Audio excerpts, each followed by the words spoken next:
ٹھیک ہے جی.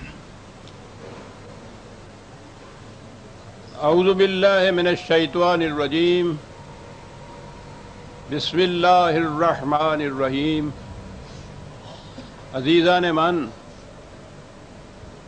آج اگست 1982 کی 13 تاریخ ہے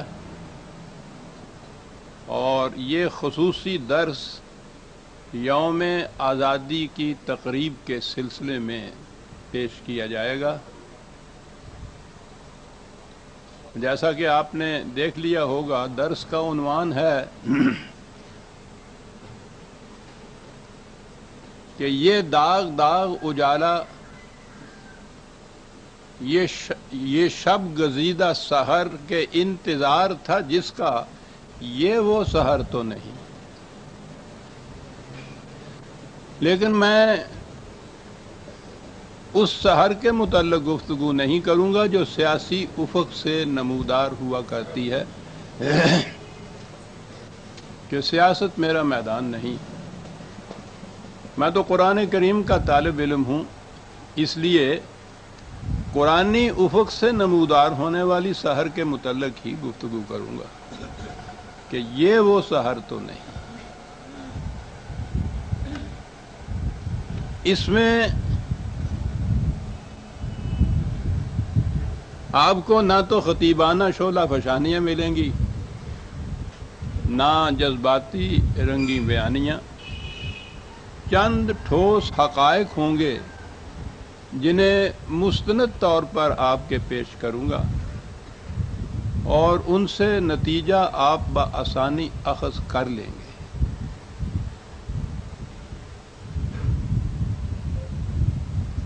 پاکستان اسلام کے نام سے حاصل کیا گیا تھا، اس لیے اس میں اسلام نافذ ہونا چاہیے. یہ نعرہ ہر محراب و منبر سے اٹھتا ہے، ہر سٹیج اور پلیٹ فارم سے بھی بلند ہوتا ہے، بلکہ اب تو ہر گلی کوچے سے سنا جاتا ہے. لیکن جس قدر یہ نعرہ صداقت اور حقیقت پر مبنی ہے،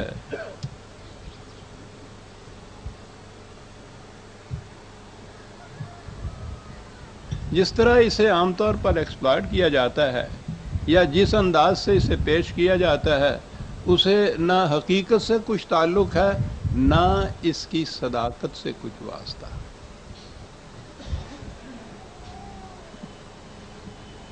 اور اس وقت بھی پاکستان میں جو تشدد اور انتشار برپا ہے وہ بھی اسی کی وجہ سے ہے.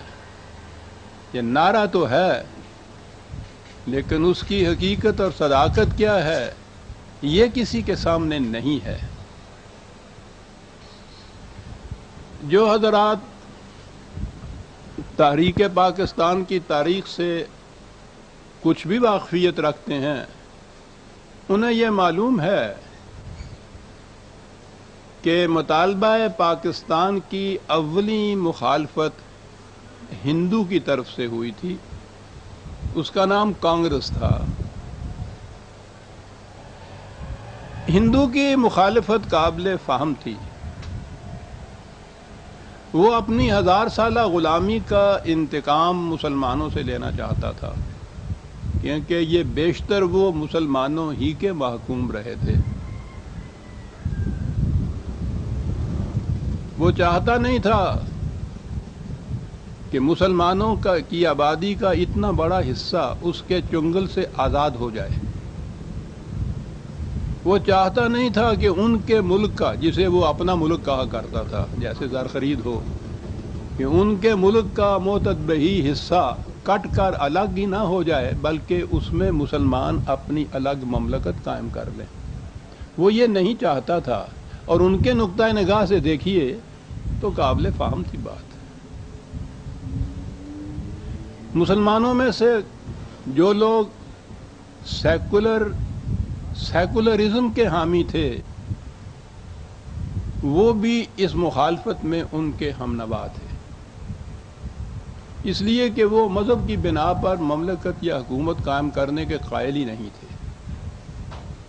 لیکن ان دونوں سے زیادہ اور شدید مخالفت ہماری مذہبی پیشوائیت کی طرف سے ہوئی تھی، جنہیں نیشنلسٹ علماء کہا جاتا تھا۔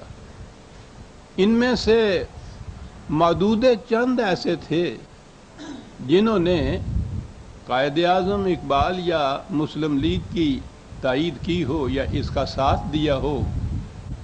باقی پورے کا پورا ہجوم اس کی مخالفت کرتا تھا، ہندو کی موافقت کرتا تھا۔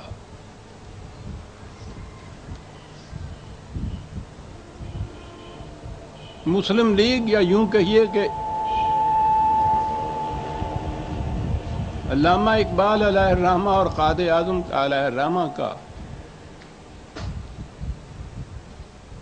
مطالبہ یہ تھا کہ ایک ایسا خطہ زمین حاصل کیا جائے جہاں اسلام کی حکمرانی ہو، اور یہ ظاہر ہے کہ ہمارے علماء کرام بھی یہی کہتے تھے کہ ہم اسلام ہی کے مدعی ہیں۔ جس آزادی کے لیے ہم جد و جہد کر رہے ہیں اس سے مقصود بھی ہمارا اسلام ہی ہے۔ اب یہ بات بڑی عجیب سی نظر آتی ہے کہ مسلم لیگ یا قائد اعظم اور اقبال بھی اسلام ہی کی خاطر ایک خطہ زمین حاصل کرنا چاہتے تھے، اور یہ علماء کرام حضرات بھی اسلام ہی کی خاطر اس کی مخالفت کر رہے تھے۔ تو یہ بات کیا تھی؟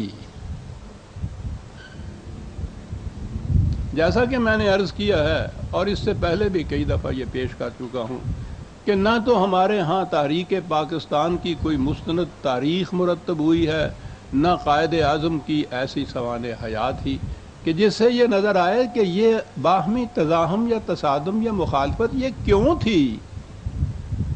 سطحی طور پر اس کا کچھ مقصد سمجھ میں نہیں آتا کہ دونوں اسلام کے مدعی تھے، تو یہ مخالفت کیوں تھی؟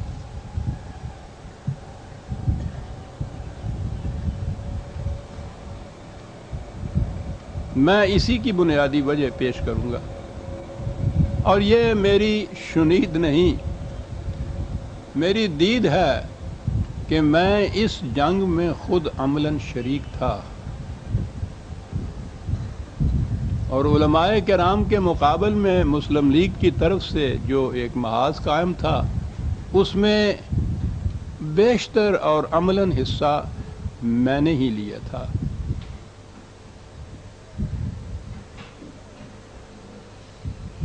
اس بنا پر میں گزشتہ 30 سال سے جستہ بھی اس حقیقت کو پیش کرتا چلا آ رہا ہوں کہ یہ نزاع کیا تھی، اور اب تو شاخ خزاں دیدہ کے پتے کی طرح میں سمجھتا ہوں کہ شاید ایک آدھ کے سوا میں ہی ایسا رہ گیا ہوں کہ جنہوں نے ان چیزوں کو اپنی آنکھوں سے دیکھا تھا۔ بہت آگے گئے، باقی جو ہیں تیار بیٹھے ہیں۔ تو اس لیے میں چاہتا ہوں کہ زندگی کے کچھ دن باقی ہیں تو جو کچھ میری آنکھوں نے دیکھا تھا اسے تو کم از کم پیش کرتا چلا جاؤں، اور یہ بڑی اہم چیز ہے۔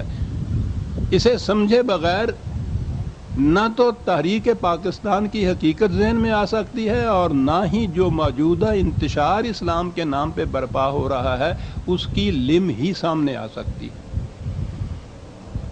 میں نے عرض کیا ہے کہ علامہ اقبال اور قائد اعظم بالفاظ دیگر مسلم لیگ کا مطالبہ یہ تھا کہ ایک ایسا خطہ زمین حاصل ہو جائے جس میں اسلام کی حکمرانی ہو۔ وہ کون سا اسلام تھا جس کی یہ حکمرانی چاہتے تھے؟ یہ اسلام وہ تھا جو اللہ تعالیٰ نے حضور نبی اکرم صلی اللہ علیہ وسلم کی وساطت سے دنیا کو دیا، اور صدر اول میں یہ عملاً دنیا کے سامنے آیا۔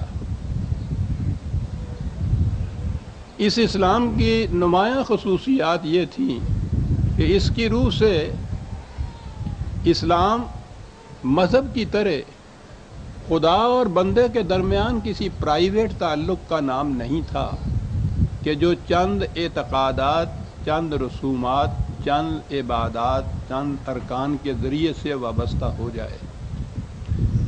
یہ ایک نظام حیات تھا جس کا تعلق انسانی زندگی کے ہر شعبے، انفرادی اور اجتماعی سے تھا، اور انسانی زندگی بھی کسی خاص ملک یا مملکت یا قوم کی نہیں، عالمگیر انسانیت کی مملکت۔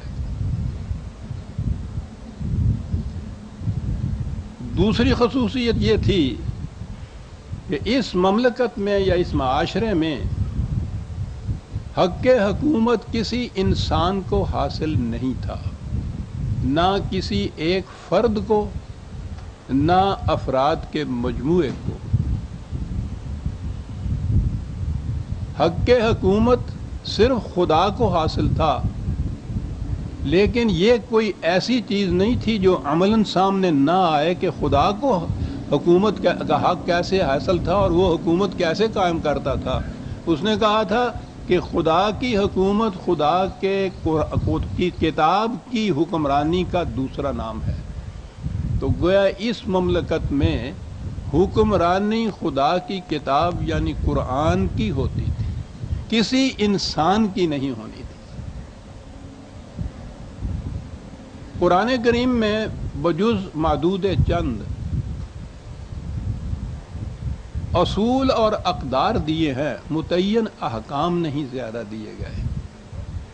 یہ اصول اور اقدار وہ ہیں جو ابدی اور غیر متبدل ہیں، جن کا تعلق تمام نوع انسانی سے ہے اور ہمیشہ تک کے لیے ہے۔ ان اصولوں کو عمل میں کیسے لایا جائے گا، اس کے طور طریقے وضع کرنے مملکت کا فریضہ تھا، اور قرآن کے واضح حکم کی روح سے یہ فریضہ امت کے باہمی مشورے سے طے ہونا تھا۔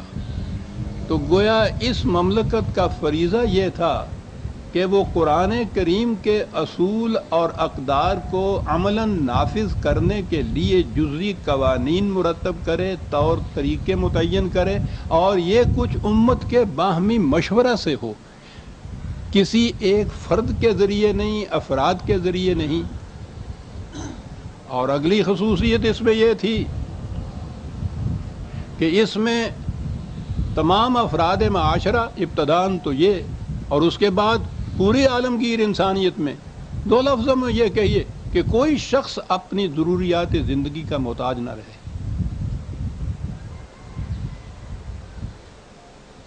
اب ظاہر ہے کہ جس دین یا نظام کی خصوصیات یہ ہوں، اس میں پہلی چیز تو یہ ہے کہ نظام ملوکیت جو ہے، ڈکٹیٹرشپ، ملوکیت، شخصی حکومت، اس کا وجود ہی نہیں رہ سکتا۔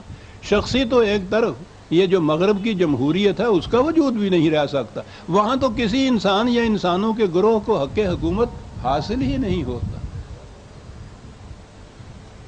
تو ملوکیت اور شخصی حکومت، ڈکٹیٹرشپ تو یوں گئی۔ نظام سرمایہ داری اس لیے گیا کہ نبی اکرم صلی اللہ علیہ وسلم کے ارشاد کے مطابق جس مملکت میں رات کو ایک شخص بھی بھوکا سو جائے، اس مملکت سے خدا کی حفاظت کی ذمہ داری ختم ہو جاتی ہے۔ تو جہاں مملکت کا فریضہ یہ ہو کہ وہ دیکھے کہ ایک فرد بھی بھوکا نہیں رہا، اس میں نظام سرمایہ داری کیسے رہ سکتا ہے؟ اور جہاں شریعت کی تدوین کی صورت یہ ہو کہ قرآن کے غیر متبدل ابدی حدود یا اصولوں کے اندر رہتے ہوئے مملکت امت کی مشاورت سے جزئی قوانین مرتب کرے، طور طریقے متعین کرے جن کی روح سے یہ احکام نافذ ہونے ہیں، انہی کو احکام شریعت کہا جاتا ہے۔ تو جب یہ فریضہ مملکت کا ہوا اور امت کے باہمی مشورے سے طے کرنا ہوا تو مذہبی پیشوائیت کا وجود ختم ہو گیا۔ تو یہ وہ تھا اسلام یا وہ دین یا وہ نظام جس میں نہ ملوکیت رہتی تھی، نہ نظام سرمایہ داری رہتا تھا، اور نہ مذہبی پیشوائیت رہتی تھی۔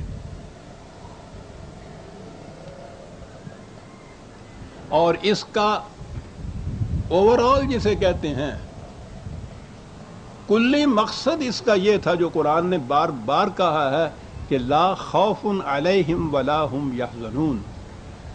اس میں کسی فرد کو کسی قسم کا نہ خوف ہوگا نہ حزن ہوگا، خوف کہتے ہیں بیرونی خطرات کو، خارجی خطرات کسی فرد کو اس کا خطرہ نہ ہوگا کہ میری کوئی چیز بھی غیر محفوظ ہے، اور حزن کہتے ہیں دل کے اندر کوئی چیز جو لے کے ڈوبتی چلی جائے، اس کا پتہ تو نہ چلے یہ کیوں ہو رہا ہے لیکن دل ڈوبتا چلا جائے۔ اس قسم کے غیر شعوری اور غیر محسوس عناصر بھی وہاں کار فرما نہ ہوں جس سے انسان کو کسی قسم کا دھڑکا لگا رہے۔ اس مملکت کی یہ جو خصوصیت تھی کہ اس میں کوئی خوف اور حزن نہیں ہوگا، وہ حضور نبی اکرم صلی اللہ علیہ وسلم نے ایک مثال سے واضح کر دیا تھا، اور میں سمجھتا ہوں کہ حضور کی جہاں بھی کوئی چمکتی دمکتی ہوئی حدیث آتی ہے وہ اسلام کو بڑی بلندی پہ لے جاتی ہے۔ حضور نے فرمایا تھا کہ وہ مملکت جس کے قائم کرنے کے لیے ہم کوشاں ہیں، اس کی ایک خصوصیت یہ ہوگی، پہلی تو یہ بتایا نا کہ رات کو کوئی فرد بھوکا نہیں سوئے گا، اور دوسری خصوصیت یہ ہوگی کہ اس میں یمن سے ایک عورت تنہا خواہ وہ سونے میں لدی ہوئی ہو، ان پورے صحراؤں کے اندر سے گزرتی ہوئی شام تک تنہا پہنچ جائے گی اور اسے کسی قسم کا خطرہ نہیں ہوگا۔ انتہا ہے یہ جو ایک حضور نے ایک مثال سے بات واضح کر دی سر۔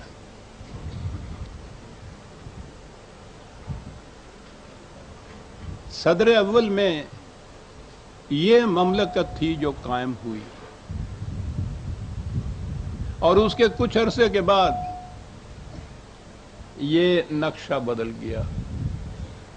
سب سے پہلے ملوکیت نے سر اٹھایا، بادشاہتیں قائم ہوں گے۔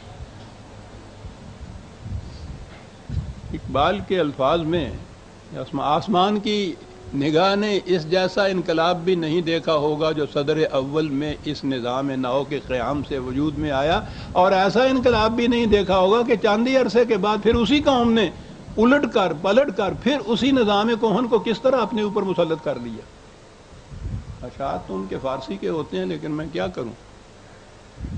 وہ کہتے ہیں کہ اس قوم کی کیفیت یہ کہ خود طلسم میں کیسر و کسرا شکست، کیسر اور کسرا جیسی ملوکیت جو تھی خود اس کے تخت کو پاش پاش کیا اور خود سرے تخت ملوکیت نشست، اور اس کے بعد اپنے لیے خود تخت ملوکیت بنا لیے۔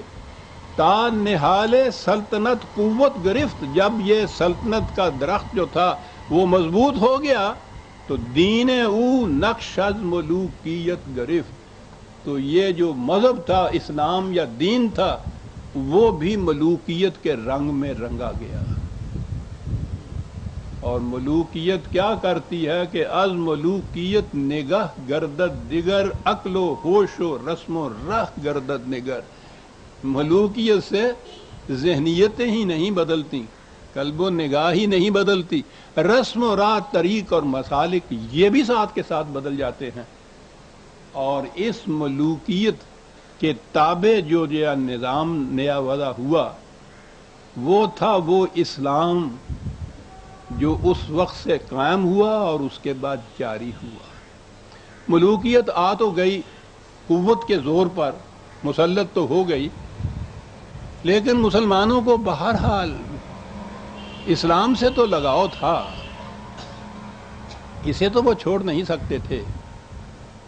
اب ان کے اس تقاضے کی تسکین کا سامان بھی بہم پہنچانا ضروری تھا۔ انہوں نے اس کے لیے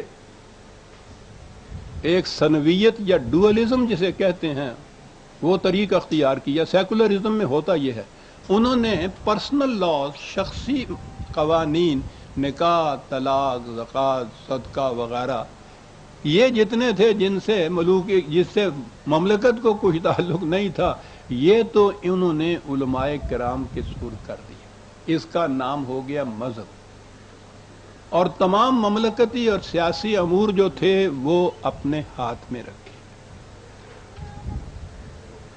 اب یہ تھا وہ نیا اسلام جو اس دور میں وضع ہوا۔ اس میں صرف اتنا ہی نہیں ہوا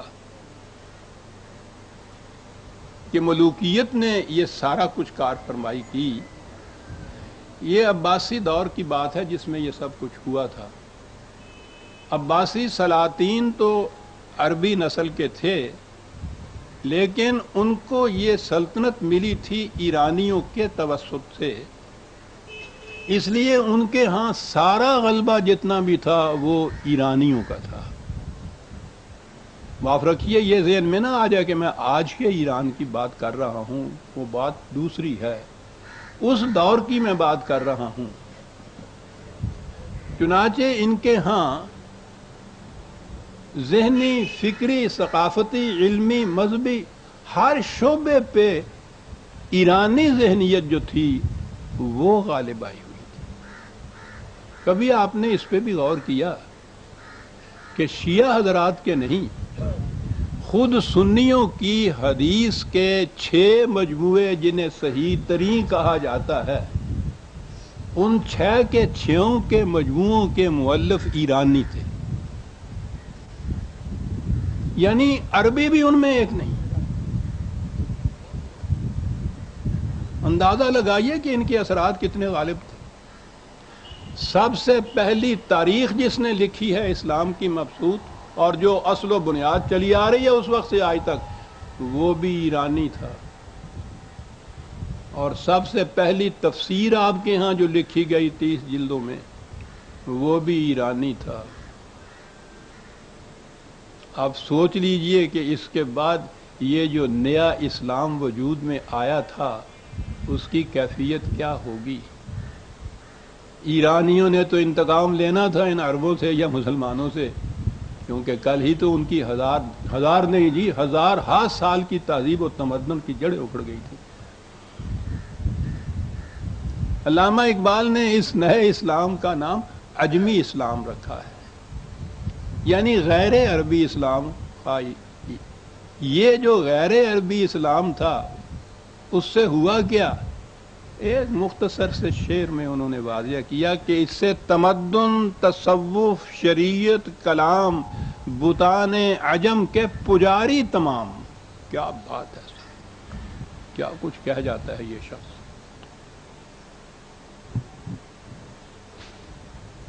عجیب چیز ہے، اور اس کو شاید میں نے پہلے بھی کسی درس میں بھی پیش کیا تھا کہ یزید کے خلاف سب سے بڑا اعتراض یہ حضرات یہ کرتے تھے اور کرتے ہیں کہ اس نے ملوکیت کی ابتدا کی تھی، اور اس کے بعد یزید سے لے کے آج تک جتنے بھی مسلمان فرما روا ہوئے، اور بالخصوص وہ دور جس میں یہ اسلام وضع ہوا، وہ سب کے سب اسی طرح سے اقتدار کے تخت پہ آئے تھے جس طرح سے یزید آیا تھا۔ تو یزید کے خلاف تو یہ سارے حضرات اس دور میں موجود تھے، یہ بڑے بڑے مشائخ، علماء کرام، ائمہ اعظام جن کے نام کے ساتھ ہم سلام و رحمت لیتے ہیں، یہ سارے اس دور میں موجود تھے۔ انہی کے ہاں سے یزید کے خلاف تو یہ فتوے صادر ہوتے تھے، اور وہ ان بادشاہوں کے حق میں ممبروں پہ کھڑے ہو کے دعائیں مانگا کرتے تھے، ان کی سلطنت کے استحکام، ان کی قوت اور اقتدار کے مضبوط ہونے کے لیے۔ اس قسم کا تضاد بھی آپ کو کہیں نظر آتا ہے؟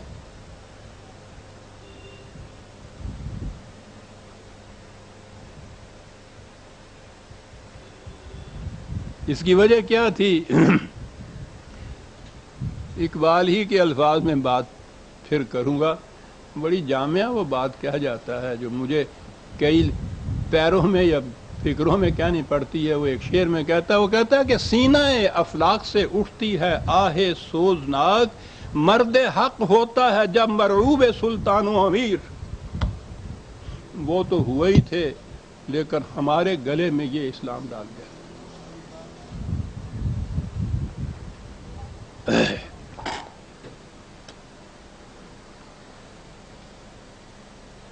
بادشاہت یا ملوکیت کا یا انسانی حکمرانی کا اثر کیا ہوتا ہے، اس کے لیے ہمارے ہاں کی فقہ اور تاریخ کی کتابیں بھری پڑی ہیں۔ حنفی فقہ کی بڑی مستند کتاب ہے ہدایہ، اس میں یہ ایک فتویٰ ہے فقہ کا کہ سربراہ مملکت قتل کے سوا جو جرم بھی کرے تو اس کی کوئی سزا نہیں۔ تو یہاں تو غنیمت تھا کہ انہوں نے قتل کو تو مستثنا قرار دیا، لیکن آگے بڑھے تو حنفیوں ائمہ میں سے ہی ابو بکر جساس بہت نامور ایک فقیہ کہہ دیجئے، مورخ کہہ دیجئے، مفسر کہہ لیجئے، سب کچھ تھے۔ انہوں نے اپنی تفسیر میں لکھا ہے کہ محدثین کے ایک گروہ کا عقیدہ تھا کہ بادشاہ وقت سے ظلم و جور اور بے گناہوں کے قتل وغیرہ جرائم کا ارتکاب ہو تو اس کے خلاف آواز بلند کرنا بھی شرعاً جائز نہیں۔ سوچ سکتے ہیں کہ کیسا اسلام پھر یہاں بن رہا ہوگا۔ اور ایک مورخ ہمارے ہاں ہیں یافعی، انہوں نے اپنی تاریخ میں یزید بن عبد الملک کے زمانے کا یہ واقعہ لکھا ہے کہ 40 شیوخ نے آ کر اس امر کی گواہی دی کہ سلاطین قیامت کے دن بھی بغیر حساب کے بخشے جائیں گے۔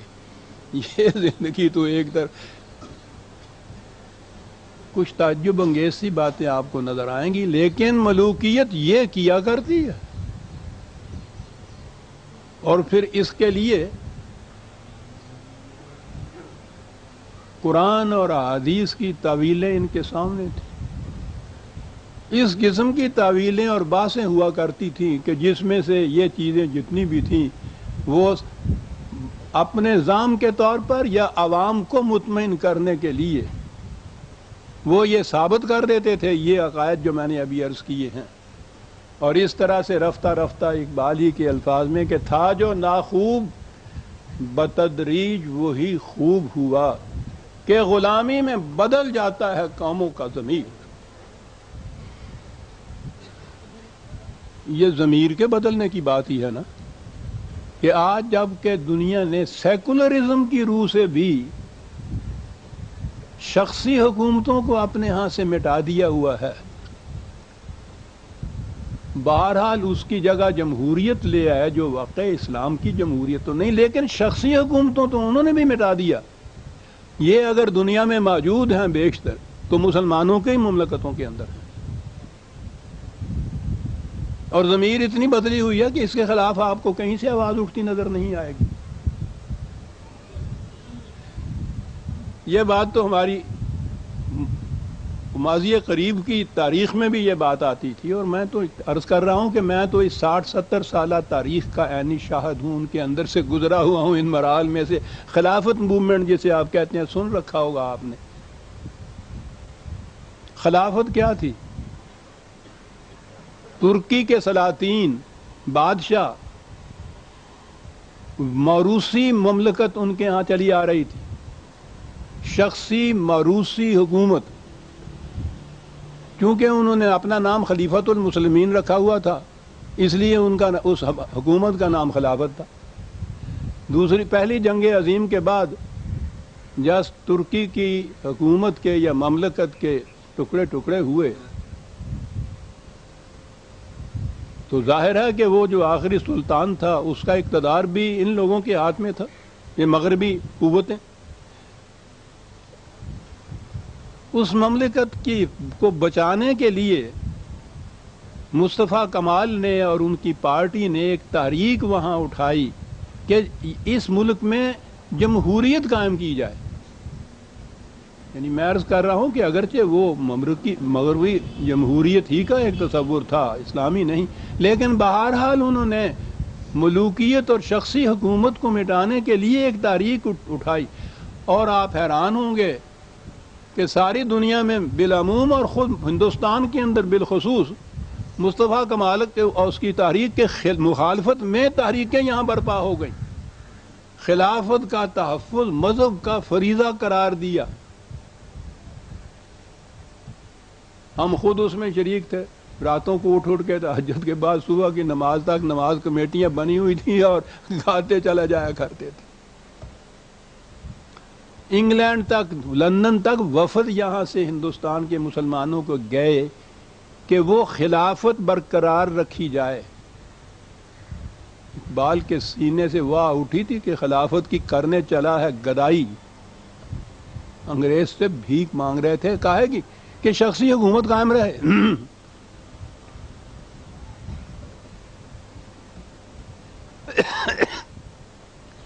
یہ تھا وہ اسلام جو ہمارے ہاں مروج چلا آ رہا تھا، اور یہ تھی غلاموں کی وہ ضمیر جو اس حد تک بدلی ہوئی تھی کہ وہ آخری دور میں بھی شخصی حکومتوں کو مقدس تسلیم کرتی تھی۔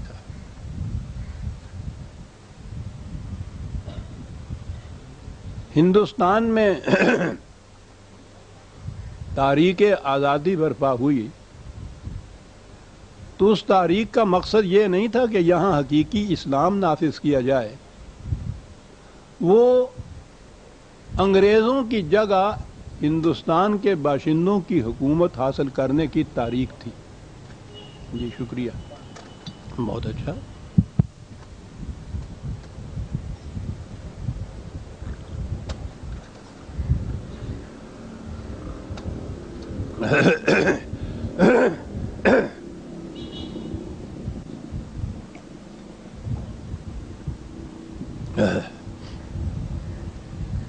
ٹھیک ہے جی، نہیں اچھا۔ انگریزوں نے اپنے دور حکومت میں مسلمانوں کو، ہندوستان کے مسلمانوں کو اسی اسلام کی اجازت دے رکھی تھی یا آزادی دے رکھی تھی جو ان کے ہاں مروج چلا آ رہا تھا، وہی دور ملوکیت کا اسلام، وہی سنویت اور ڈوئلزم کا اسلام، نکاح، طلاق، وراثت، وصیت وغیرہ کے احکام، پرسنل لاز، یہ سارے علماء کے لیے تھے اور اس کی کامل آزادی تھی، انہوں نے دے رکھی، اور سلطنت کے مملکت کے سارے امور اپنے ہاتھ میں رکھے، یہی چلا آ رہا تھا آپ کے ہاں۔ تو یہ جو آزادی تھی کہ انگریز کو ہندوستان سے نکالا جائے، اس آزادی میں یہ علماء کرام سارے شریک تھے، ہندوؤں کے ساتھ ہم نوا تھے، جیسا میں نے عرض کیا ہے، بجوز معدود چند۔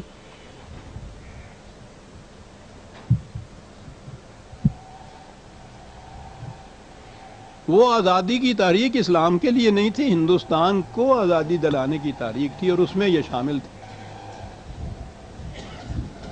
اب یہاں آئیے، اقبال کا ملت اسلامیہ پر بلکہ آنے والی نسلوں تک سب سے بڑا احسان یہ ہے کہ اس نے آ کے اس آواز کو بلند کیا کہ جو مروج چلا آ رہا ہے اسلام، یہ مذہب ہے، یہ دین نہیں ہے۔ دین اور مذہب کا جو فرق تھا، یہ ہے سب سے پہلے جس کی وضاحت اس شخص نے کی، بہت بڑا احسان تھا۔ اور اس نے یہ بتایا کہ دین میں یہ جو سنویت یا ڈورالزم مذہب کی انہوں نے پیدا کر رکھی ہے، یہ بالکل نہیں ہوتی۔ دین کلی محیط ہوتا ہے انسانی زندگی کے ہر شعبے کو، اور اس کی بنیاد ہوتی ہے خدا کی حکمرانی پر، جو اس کی کتاب کی روح سے عمل میں آتی ہے۔ یہ اقبال نے تصور دیا پہل یہاں، اور اسی لیے اس نے نہایت جامع مختصر سے الفاظ میں یہ بنیادی چیز واضح کر دی کہ گر تو می خواہی مسلمان زیستن، اگر مسلمان بن کے تم نے رہنا ہے تو اس کی تو ایک ہی صورت ہے، نیست ممکن جز بقرآن زیستن، اس کے سوا دوسری شکل ہی نہیں ہے کہ قرآن کے تابع تم رہو۔ قرآن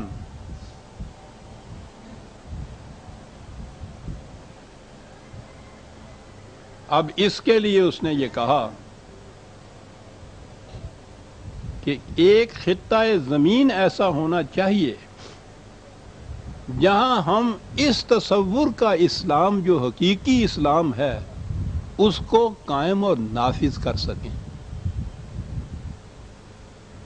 انہوں نے یہ بات نظری طور پر ہی نہیں کہی تھی، بلکہ 1930 میں الہ آباد کے مقام پر جو انہوں نے خطبہ دیا تھا مسلم لیگ کے سالانہ اجلاس کا، اس میں اس کی عملی شکل بھی انہوں نے پیش کر دی تھی۔ اس مملکت کی خصوصیت یا یہ کہ ہم اس کا مطالبہ کیوں کرتے ہیں یا اس سے ہوگا کیا، اس خطبے میں انہوں نے ایسی عمدگی سے اس بات کو واضح کیا ہے کہ آج بھی جب ہم اس کے سامنے رکھتے ہیں تو ساری تاریخ سامنے آ جاتی ہے۔ انہوں نے کہا تھا کہ اس مملکت کے قیام سے اب نظر آئے گا کہ پاکستان کا مطالبہ کیوں کیا گیا تھا، اس کی غرض و غایت کیا تھی، اس کا مقصد اولا کیا تھا۔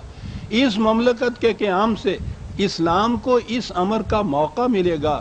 الفاظ عزیزان من غور سے سنیے گا کہ یہی ساری لم ہے اس حقیقت۔ اسلام کو اس امر کا موقع ملے گا کہ وہ ان اثرات سے آزاد ہو کر جو عربی ملوکیت کی وجہ سے اب تک اس پر قائم ہیں۔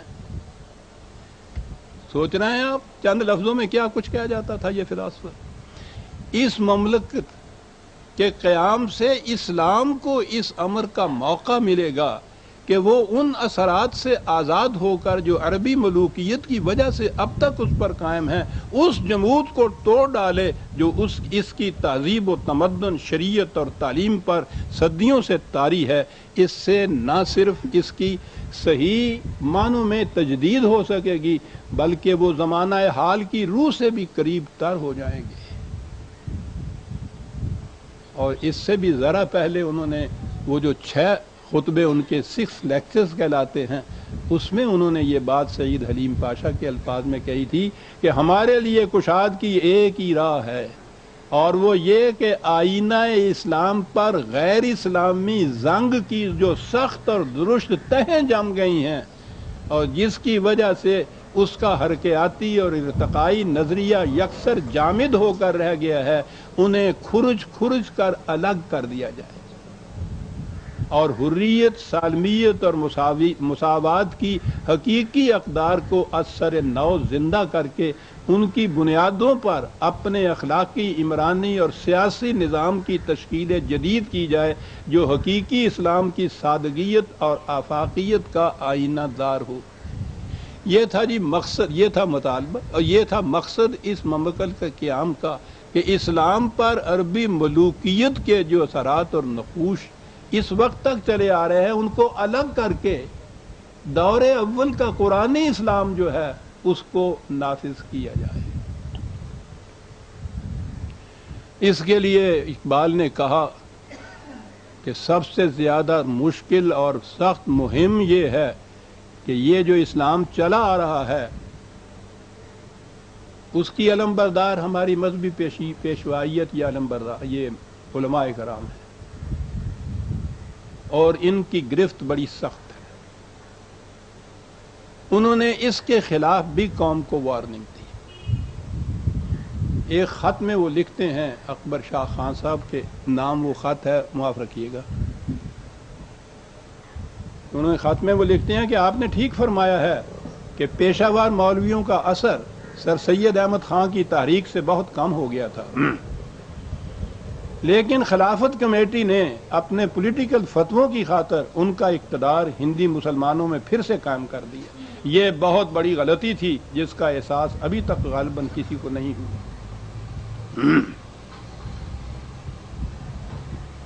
مجھ کو حال ہی میں اس کا تجربہ ہوا ہے۔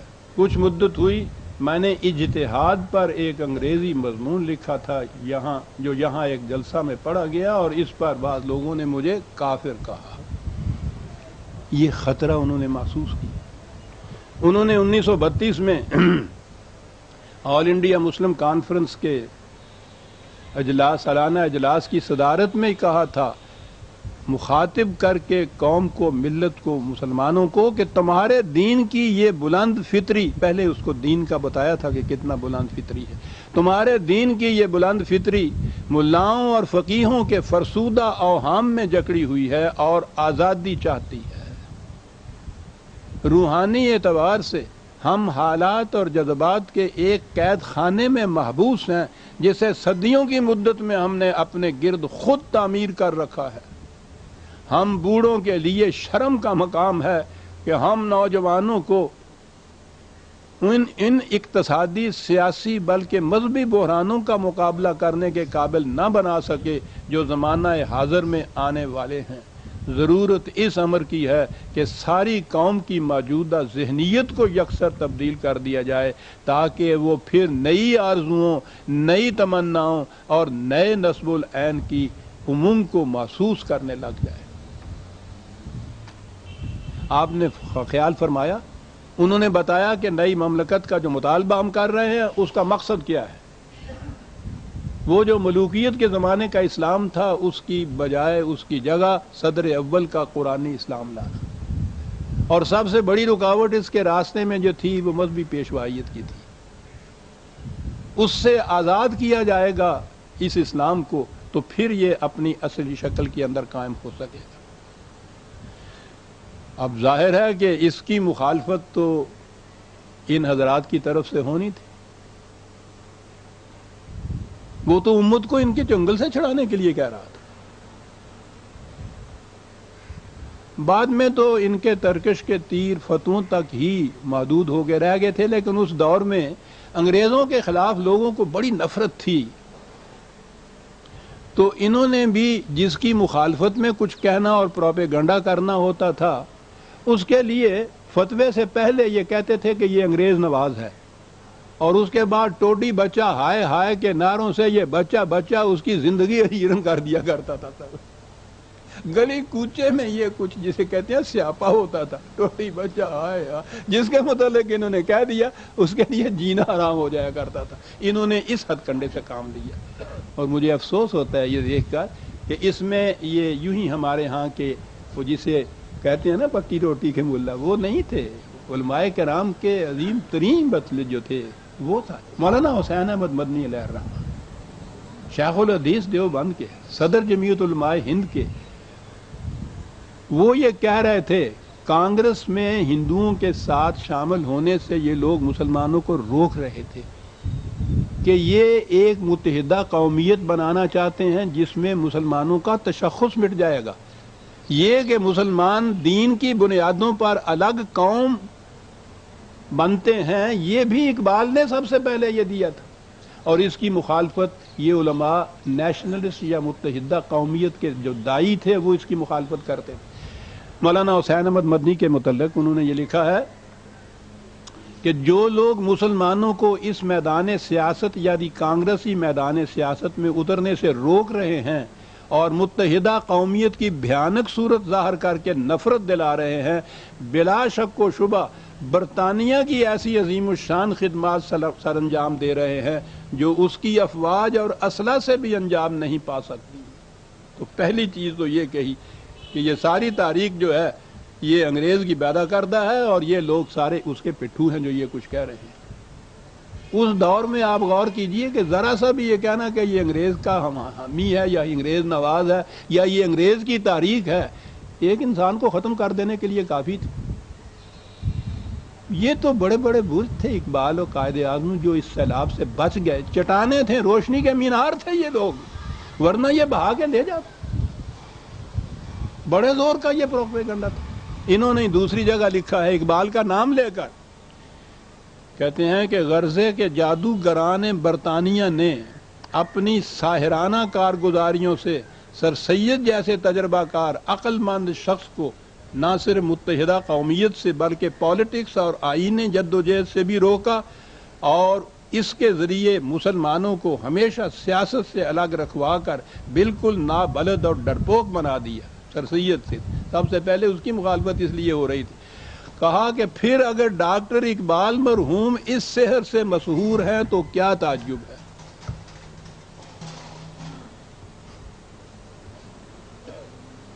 یہ تھے جو الزامات دھرے جاتے تھے۔ عزیزان نمان، آپ احباب آج اس کی اہمیت یا ان کے جو گہرے نشتر تھے اس کی اہمیت نہیں جان سکتے، تو آپ کے سامنے نہیں ہے۔ مجھ سے پوچھئے یہ بات کہ ان کے اس ایک بیان سے یا ایک نعرے سے کیا ہوتا تھا اس دور کے اندر۔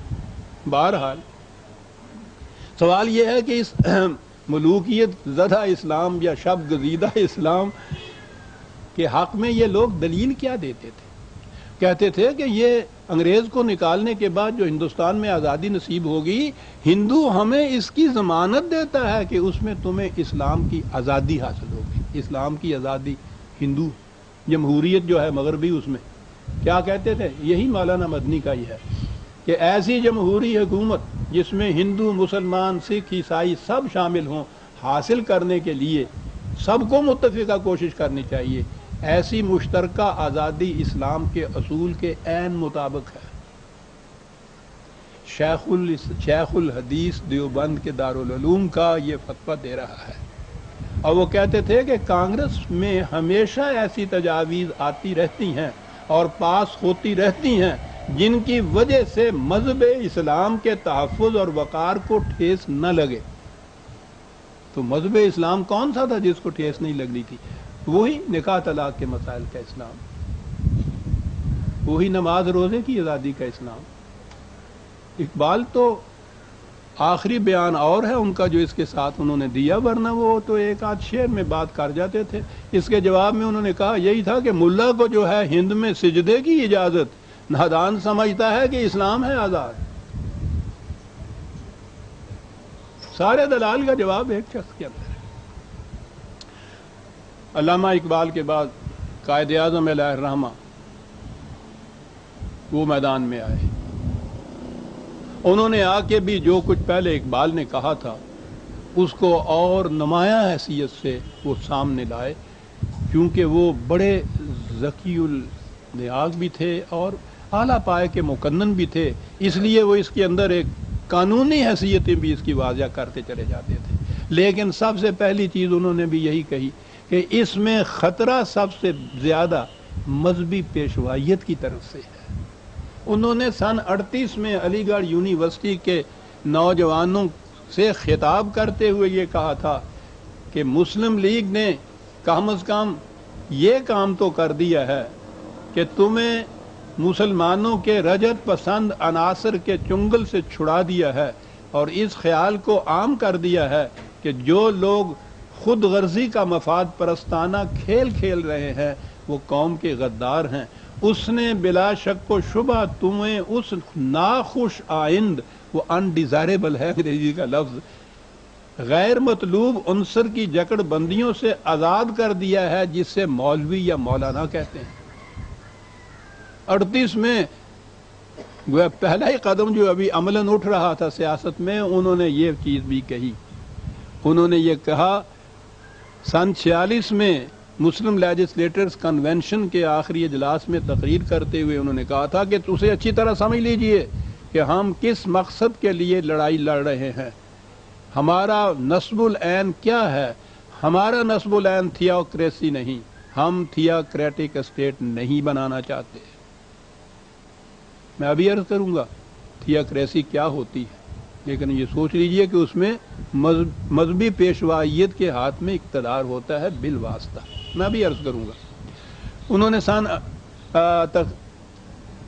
تشکیل پاکستان کے بعد بھی انہوں نے اہل امریکہ کے نام ایک براڈ کاسٹ کیا تھا، اس میں کہا تھا کہ پاکستان کی مجلس قانون ساز نے ابھی پاکستان کا دستور مرتب کرنا ہے، میں نہیں جانتا کہ اس کی آخری شکل کیا ہوگی، کچھ بھی ہو یہ مسلمہ بات ہے کہ پاکستان میں کسی صورت میں بھی تھیوکریسی رائج نہیں ہوگی جس میں حکومت مذہبی پیشواؤں کے ہاتھ میں دے دی جاتی ہے کہ وہ بذام خیش خدائی مشن کو پورا کریں۔ یہ وہ اقبال نے کہا تھا، یہ قائد اعظم نے کہا ہے اسلام کے متعلق۔ یہ تھیوکریسی جسے کہتے ہیں، ترجمہ ویسے لفظی تو اس کا خدائی حکومت ہوتا ہے، لیکن جیسا انہوں نے کہا ہے کہ اس میں یہ مذہبی پیشوا خدائی مشن کو پورا کرتے ہیں۔ اس میں ہوتا یہ ہے کہ فیصلے تو ان حضرات کے ہوتے ہیں لیکن ان کو نافذ ملک کی حکومت کرتی ہے۔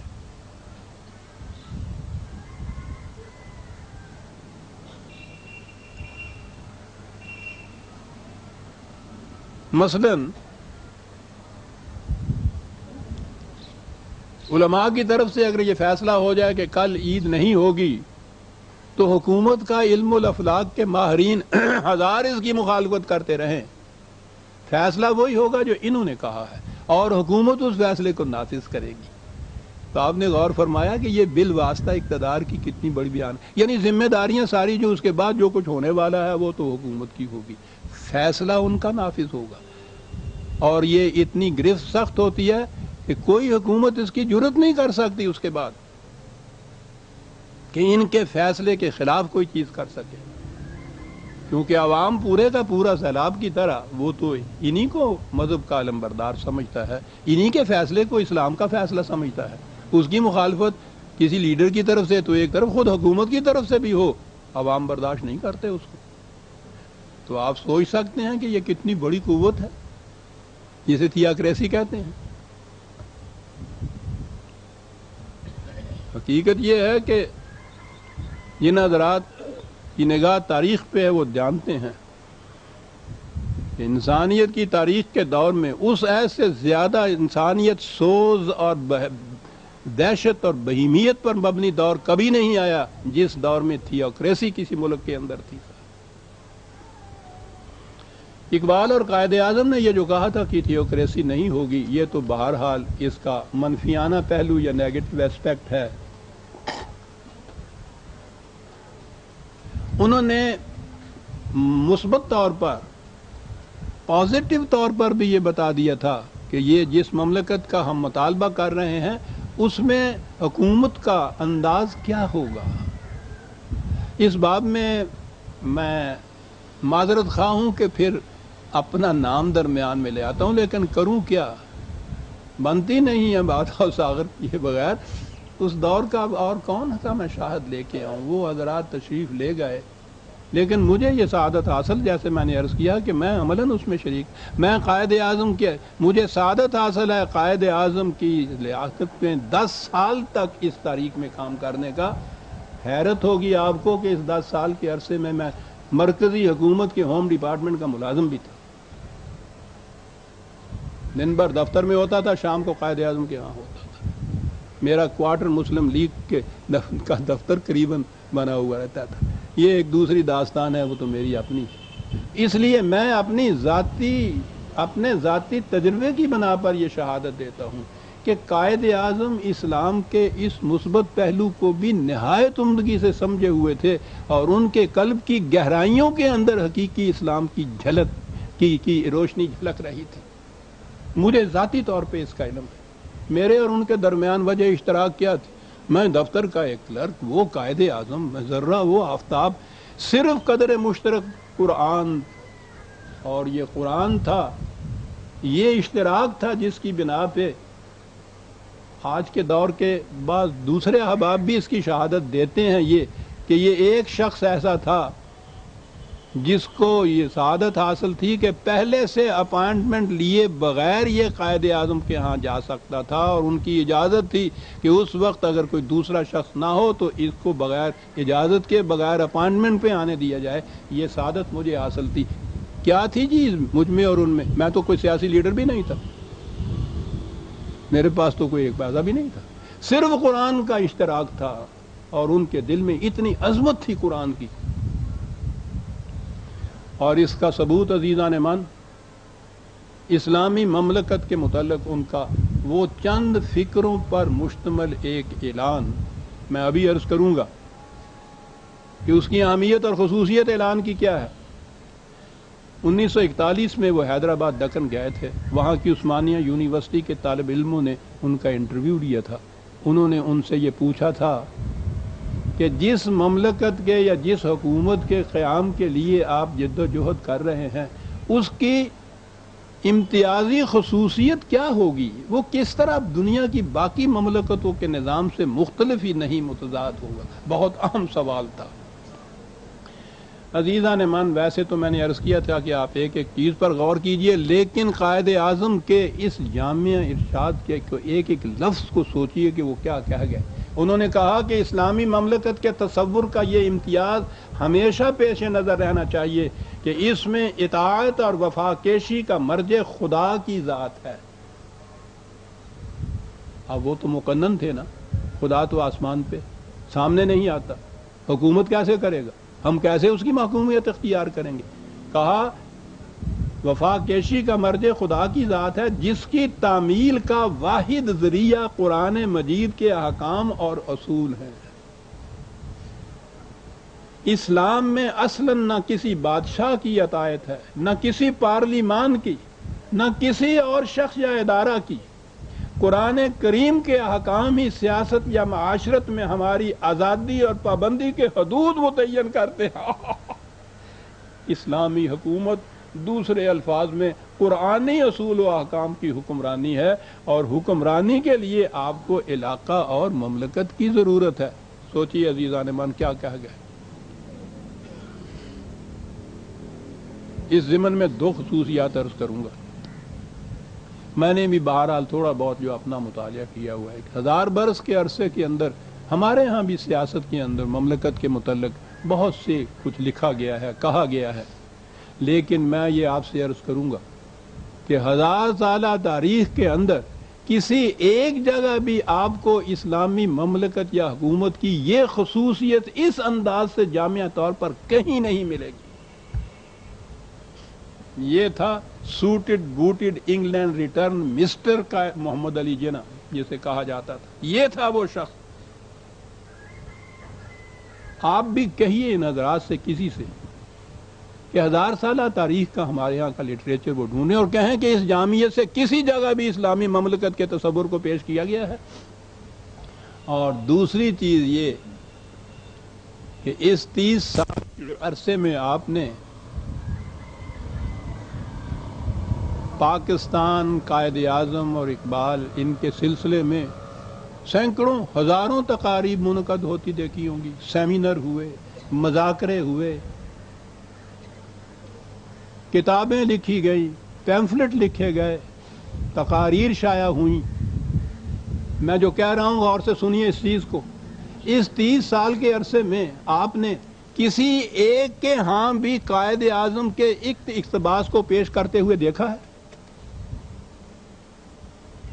آپ نے اسے سنا ہوگا تو اسی بندہ ناچیز کی زبان سے اس درس کے اوپر، کہیں پڑھا ہوگا تو اسی کی تحریروں کے اندر جو طلوع اسلام یا میری تصانیف میں ملتی ہیں، کہیں اور سے یہ آواز آپ کے سامنے نہیں آئی ہوگی۔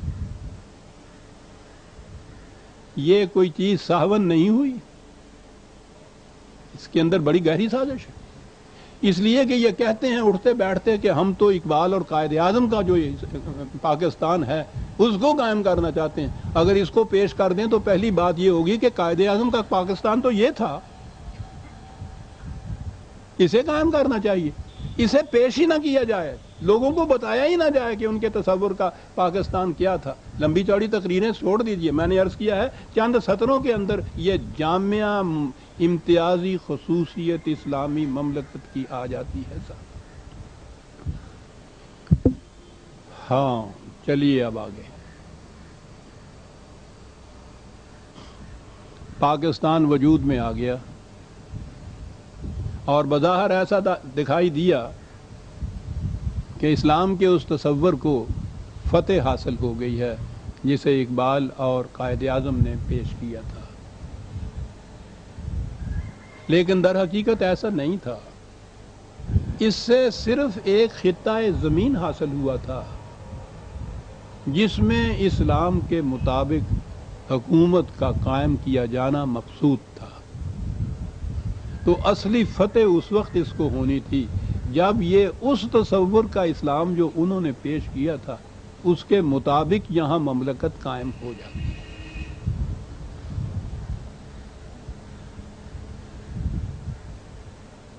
ہوا یہ کہ پاکستان قائم ہوا تو اس میں یہ اقبال تو پہلے ہی دنیا سے چلے گئے تھے، قائد اعظم صرف زندگی کے چند سانس گننے کے لیے سال بھر زندہ رہے تھے۔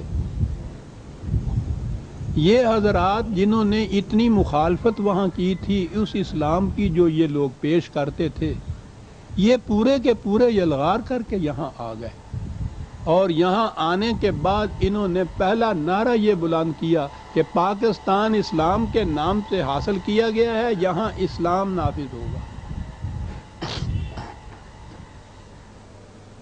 معاف رکھیے گا۔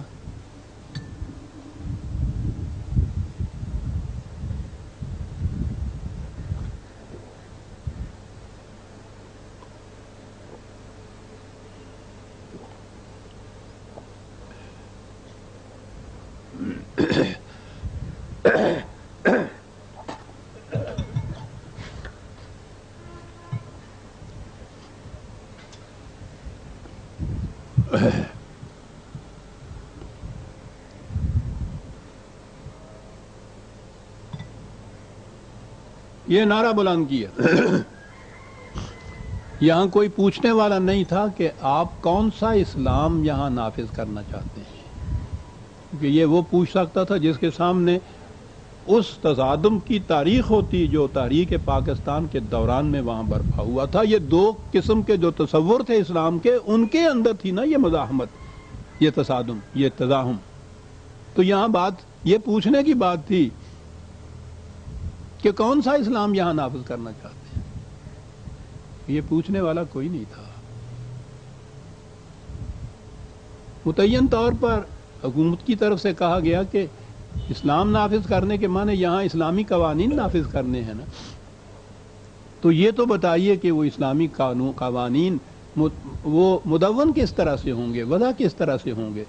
آپ کو یاد ہے کہ یہ سن 51 میں مختلف فرقوں کے 31 علماء پر مشتمل ایک کانفرنس بیٹھی تھی۔ مرحوم سید ابوالعلا مودودی صاحب اس میں بہت گرمجوش تھے۔ اس تمام دوران میں انہوں نے ہی یہ منظم طور پر یہ نعرہ دیا، بلند کیا ہوا تھا۔ اس کانفرنس میں یہی بات آئی کہ حکومت کی طرف سے یعنی ارباب اقتدار کی طرف سے یہ مطالبہ آتا ہے کہ اسلامی قوانین پھر کس طرح مدون ہوں گے، تو انہوں نے یہ پاس کیا تھا کہ اسلامی قوانین کتاب و سنت کی روح سے مرتب کیے جائیں گے۔ آپ غور کیجئے گا کہ اس میں کوئی بات قابل اعتراض نظر نہیں آتی، بڑا انوسینٹ سا مطالبہ ہے۔ کسی کے ذہن میں نہیں آ سکتا کہ اس میں بھی کوئی ایسی بات ہے کہ جس کے متعلق کہا جائے کہ کیا کہہ رہے ہیں۔ اب کیا کیا جائے، یہ ساری دنیا کی بدبختیاں اسی ذرہ ناچیز کے حصے میں آتی ہیں۔ میں نے یہ بات کہی کہ صاحب بظاہر بات تو بڑی مقدس سی نظر آتی ہے، لیکن کتاب و سنت کی روح سے کوئی ضابطۂ قوانین ایسا مرتب نہیں ہو سکے گا جو تمام فرقوں کے نزدیک متفقہ طور پر اسلامی کہلا سکے، کیونکہ سنت ہر فرقے کی الگ الگ ہے۔ میں نے یہ کہا اور اس ساری مخالفت کے اترے میری گردن میں آ پڑے۔ منکر سنت ہے، منکر حدیث ہے، منکر شان رسالت ہے، معاذ اللہ معاذ اللہ۔ منکر شان رسالت مسلمان کس طرح سے رہ سکتا ہے؟ وہ یہ چیز تھی جو میں نے کہی تھی۔ 20 سال تک یہ اعلان ہوتا رہا کہ یہ قوانین کتاب و سنت کی روح سے ہوں گے، اور جو بھی میرے بس میں تھا میں یہ عرض کرتا رہا کہ بابا یہ ناممکن ہے، یہ نہیں بن سکتے۔ درمیان میں ایک دفعہ صدر ایوب نے ان سے یہ کہا تھا کہ بھائی اس قدر روز روز کے جھگڑوں سے بہتر یہ ہے کہ آپ تمام حضرات بیٹھ کر کتاب و سنت کی روح سے ایک ضابطۂ قوانین مرتب کر دیجئے پبلک لاز کا، وہ آ جائے گا میرے سامنے مستند طور پر، تو میں آنکھیں بند کر کے اس پہ دستخط کر دوں گا اور رائج کر دوں گا مملکت میں۔ آپ دیکھیں گے کہ کتنی معقول پیشکش تھی۔ آپ کو معلوم ہے اس کا جواب کیا دیا گیا؟ کہنے لگے کہ یہ شخص بدنیت ہے، علماء کے اختلاف کو خام خواہ صفر بنا رہا ہے۔ ارے وہ تو کہتا تھا کہ مل بیٹھ کے مرتب کر دو، میں دستخط کر دوں گا۔ جانتے تھے یہ کہ مرتب نہیں ہو سکتا، اور میں نے یہ بہت بڑی بات کہہ دی ہے عزیزان ایمان، مجھ سے تو اس کی سند طلب کی جائے گی اور سند موجود۔ 20 سال تک یہ کچھ کہنے کے بعد یہی سید ابوالعلا مودودی مرحوم جو پیش تھے اور اس مطالبہ کرنے والے 31 علماء کی فہرست میں سر فہرست ان کا بھی نام تھا، 20 سال کے بعد انہوں نے خود یہ اعلان کیا کہ کتاب و سنت کی کوئی پبلک لاز کے سلسلے میں کتاب و سنت کی کوئی تشریح ایسی نہیں کی جا سکتی جو تمام فرقوں کے نزدیک متفق علیہ ہو، اس لیے اس کی بنا پہ قانون کا ضابطہ نہیں بن سکتا۔ وہی جو منکر سنت منکر شان رسالت پرویز 20 سال پہلے کہہ رہا تھا۔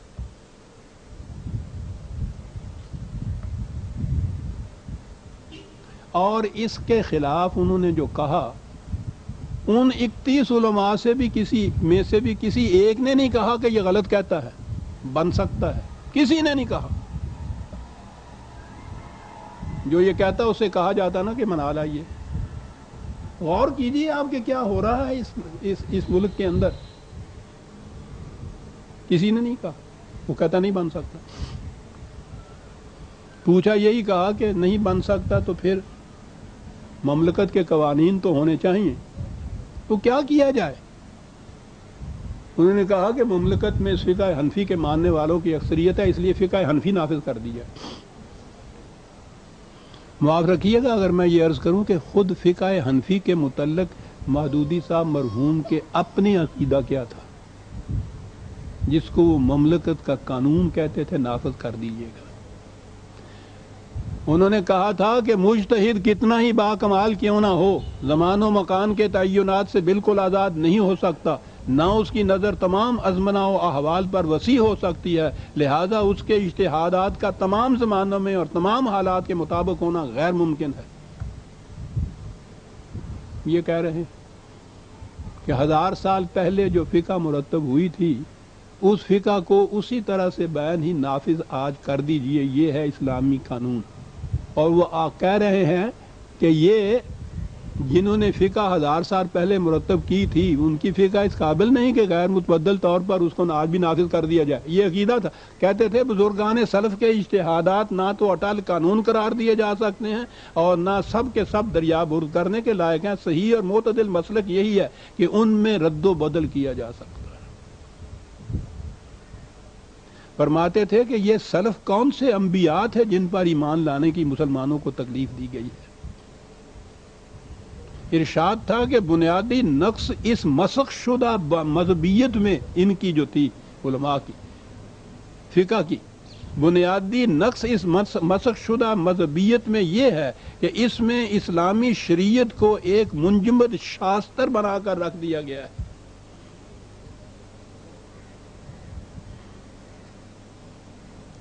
کہا کہ میں نہ مسلک اہل حدیث کو اس کی تمام تفصیلات کے ساتھ صحیح سمجھتا ہوں، نہ حنفیت یا شافعیت ہی کا پابند ہوں. میرے نزدیک صاحب علم آدمی کے لیے تقلید ناجائز اور گناہ بلکہ اس سے بھی کچھ شدید تر چیز ہے. انسان خواہ سراسر اپنی رائے سے اجتہاد کرے یا کسی الہامی کتاب سے اقتصاب کر کے اجتہاد کرے، دونوں صورتوں میں اس کا اجتہاد دنیا کے لیے دائمی قانون اور اٹل قاعدہ نہیں بن سکتا، کیونکہ انسانی تعقل اور علم ہمیشہ زمانے کی قیود سے مقید ہوتا ہے. یہ تھی وہ فقہ جس کے متعلق کتاب و سنت کے مطابق 20 سال تک یہاں کہتے رہے یہ سب کہ بنائیے، اعلان کہ نہیں بن سکتا. اب کیا کیا جائے؟ فقہ حنفی نافذ کی جائے، وہ جس کے متعلق خود ان کا عقیدہ یہ ہے کہ یہ منجمد شاستر ہے. اب سوچئے کہ اس فقہ کو نافذ کرنے سے، اور وہ ایک فرقے کی فتح ہے، ظاہر ہے میں تو کسی فرقے سے متعلق ہی نہیں ہوں لیکن ہے تو ایک فرقے کی متعلق، اسی زمانے میں اس کی مخالفت شروع ہوگی باقی فرقوں کی طرف سے، اور اضطراب اور انتشار اور باہمی آپس سے ایک دوسرے کے ساتھ مناظرے اور مذاکرے اور بڑی حد تک وہ فسادات کی نوبت تک بھی پہنچنے کی باتیں. ان سے پوچھا گیا کہ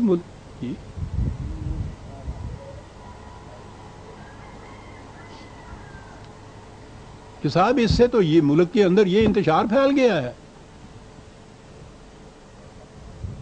اس کا طریقہ، اس کا علاج کیا ہے، کیا کیا جائے؟ سوچئے اب تھیوکراسی میں نے کہا تھا نا کہ اقتدار ان کے ہاتھ میں ہو، نافذ حکومت کرے. انہوں نے کہا کہ میں واضح طور پر کہہ دینا چاہتا ہوں کہ اسلامی قانون کا نفاذ اگر ہو سکتا ہے تو صرف اس طرح ہو سکتا ہے کہ جن لوگوں کے ہاتھ میں اقتدار ہے ان کو اقتدار سے ہٹایا جائے اور ملک کا اقتدار ان لوگوں کے ہاتھ میں منتقل ہو جو اسلام کو جانتے بھی ہیں، دل سے مانتے بھی ہیں اور اس کے احکام کو نافذ کرنے کا ارادہ بھی رکھتے ہیں.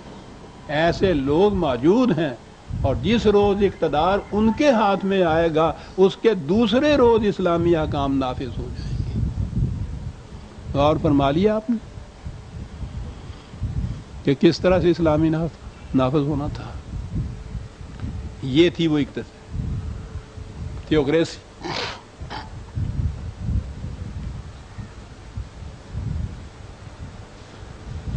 یہ انہوں نے 1976 کے آخر میں کہا تھا، درمیان میں مئی 1976 میں.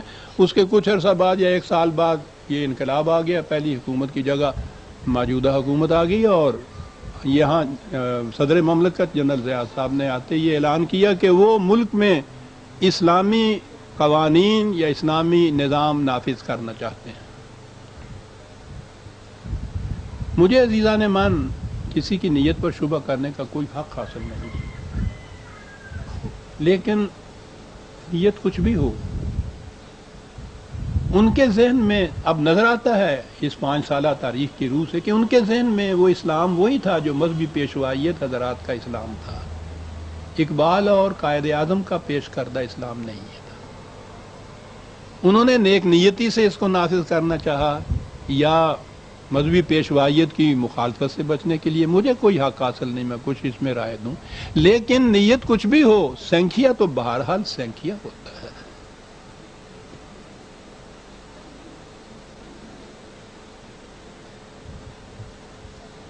وہ تو اپنے نتائج فطرت کے اٹل قوانین کی روح سے مرتب کرتا ہے۔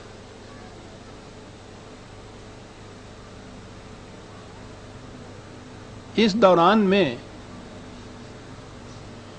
جتنے یہ احکام اسلامی قانون کے نام سے نافذ ہوئے ہیں وہ وہی فقہی احکام ہیں، بلکہ حنفی فقہ کے ہی بیشتر احکام ہیں جو 1000 سال پہلے مرتب ہوئے تھے، اور اگر تاریخ پاکستان کی روح سے کہیے کہ وہ جن کو ختم کرنے کے لیے اقبال اور قائد اعظم نے اس مملکت کا حصول کیا تھا، حاصل کیا تھا، جن کی جگہ نئے قرآنی قوانین نافذ کرنے کے لیے انہوں نے اس مملکت کو مانگا تھا اور قائم کیا تھا، ان کی جگہ میں یہ اس لیے زور دے رہا ہوں کہ یہ حضرات اٹھتے بیٹھتے کہتے ہیں کہ آؤ قائد اعظم کے نقش قدم پہ چلے، آؤ افکار اقبال کی روشنی میں ہم متعین کریں اپنے ہاں کی زندگی کو۔ وہ افکار اقبال تو یہ تھے، قائد اعظم کے نقوش قدم تو یہ تھے، وہ جن چیزوں کو مٹانے کے لیے یہ سب کچھ کر رہے تھے، یہاں تو ان کا یا اس طرح سے ہو رہا ہے، وہ مملکت کے قوانین کی حیثیت سے سامنے آ رہے ہیں۔ یہ فقہ کی روح سے جو اسلام نافذ کیا جاتا ہے اس کی 2-4 مثالیں میں آپ کے سامنے پیش کروں گا۔ معاف رکھیے گا کہ مثالیں مجھے پھر سید ابوالعلا مودودی مرحوم ہی کی ہاں سے پیش کرنی ہوں گی کہ وہ مستند تحریریں ہیں ان کی، اور منظم طور پر وہی تھے جو اس چیز کو آخر تک لے جا رہے تھے، تو اس لیے ان کے ہاں کی مثالیں اور ان کی وہ ذاتی اپنی آراء نہیں ہیں، وہ بھی اسی قسم کی وضعی روایات اور فقہ پر ہی مرتب ہوئی ہیں۔ پہلی چیز انہوں نے یہ کہی تھی اسلام کے متعلق کہ راست بازی اور صداقت شعاری اسلام کے اہم ترین اصولوں میں سے ہے، اور جھوٹ اس کی نگاہ میں ایک بدترین برائی ہے، لیکن عملی زندگی کی بعض ضرورتیں ایسی ہیں جن کی خاطر جھوٹ کی نہ صرف اجازت ہے بلکہ اس کے واجب ہونے کا بھی فتویٰ دیا گیا ہے۔ یعنی واجب کے معنی ہوتے ہیں کہ اگر وہ کام اس وقت نہ کیا جائے تو گناہ ہوتا ہے۔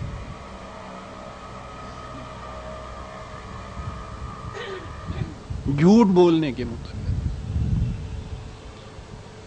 اب اس ایک فتوے کے تحت آپ دیکھ لیجئے کتنا کچھ آ جاتا ہے، واجب ہو جاتا ہے۔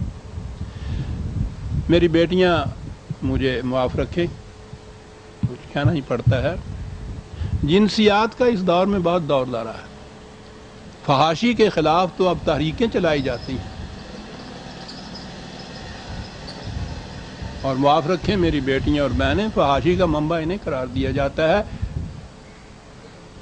ان کی نگاہوں میں انہیں یہ کچھ قرار دیتے وقت یہ ذہن میں نہیں آتا جب عورت کے متعلق کچھ کہتے ہیں یہ کہ یہ سرچشمہ ہے تمام جرائم کا اور فحاشیوں کا، کہ ماں بھی عورت میں شامل ہوتی ہے، اور ہمیں یہ بتایا جاتا ہے کہ حضور نے فرمایا کہ ماں کے قدموں کے نیچے جنت ہوتی ہے، عورت کے قدموں کے نیچے جنت بھی ہوتی ہے، اور عورت ان تمام جرائم کا سرچشمہ بھی ہے۔ بہرحال تو مجھے معاف رکھیے گا، مجھے چند مثالیں دینی پڑیں گی۔ یہ قوانین یہاں اس طرح سے، یہ ہیں وہ چیزیں جو فقہ کی بنیاد پہ انہوں نے پیش کی تھی۔ پیش یہ کیا تھا کہ نابالغ لڑکیوں سے نہ صرف نکاح جائز ہے بلکہ ان کے ساتھ خلوت کرنا بھی جائز ہے، نابالغ لڑکیوں کے خلاف۔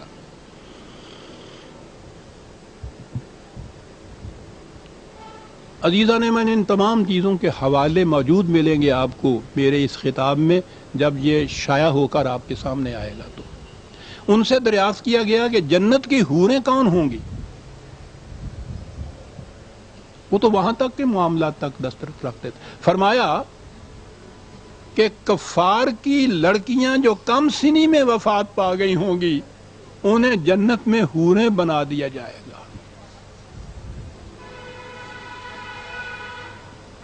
اہل جنت کی بیویاں ان کے ساتھ محلات میں رہیں گی اور ان کی سیر گاہوں میں جگہ جگہ خیمے لگے ہوں گے جن میں حوریں ان کے لیے لطف و لذت کا سامان فراہم کریں گی۔ فحاشی کے خلاف تحریکیں، اور میں کہنا نہیں چاہتا یہ تحریک بہرحال انہی کی جماعت کی طرف سے یہ شروع ہوئی۔ یہ دیکھیے تو صحیح، یہ ذہنی عیاشی کے سامان کس نے مہیا کیے ہوئے ہیں؟ مجھے معاف رکھا جائے۔ فرماتے یہ ہیں، متع آپ کو معلوم ہے، یہ ایک سنی اور شیعہ حضرات میں معلوم ہے۔ سنی حضرات کے ہاں تو نکاح ہوتا ہے، مستقل ہوتا ہے تا وقت کہ وہ طلاق کے ذریعے سے منقطع نہ ہو جائے، میاں بیوی کے درمیان ایک معاہدہ ہوتا ہے تعدد ازواج کا، خدا اور رسول کے احکام کے مطابق وہ زندگی بھر نبھانا ہوتا ہے۔ متع وہ ہوتا ہے کہ وقتی طور پر جنسی اختلاط کے لیے ایک بات طے کر لی جائے۔ سنیے،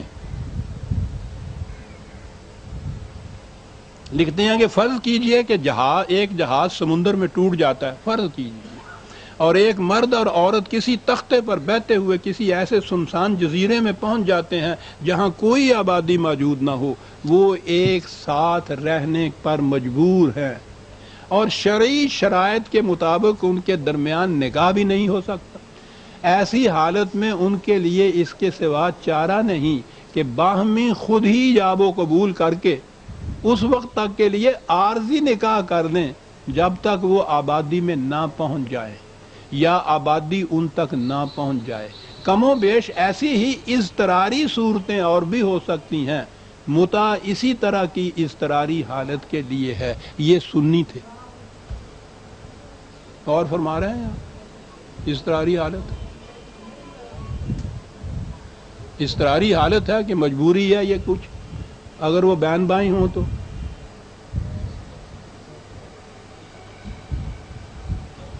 جہاز کا تختہ اور وہ بغیر آباد سمندر تو ایک طرف، بستے رستے شہر کے اندر ایک کمرے میں اپنے گھر کے اندر بہن اور بھائی ساری عمر اکٹھے ایک کمرے کے اندر راتوں کو سوئیں، یہ اضطراری حالت پیدا نہیں ہوتی۔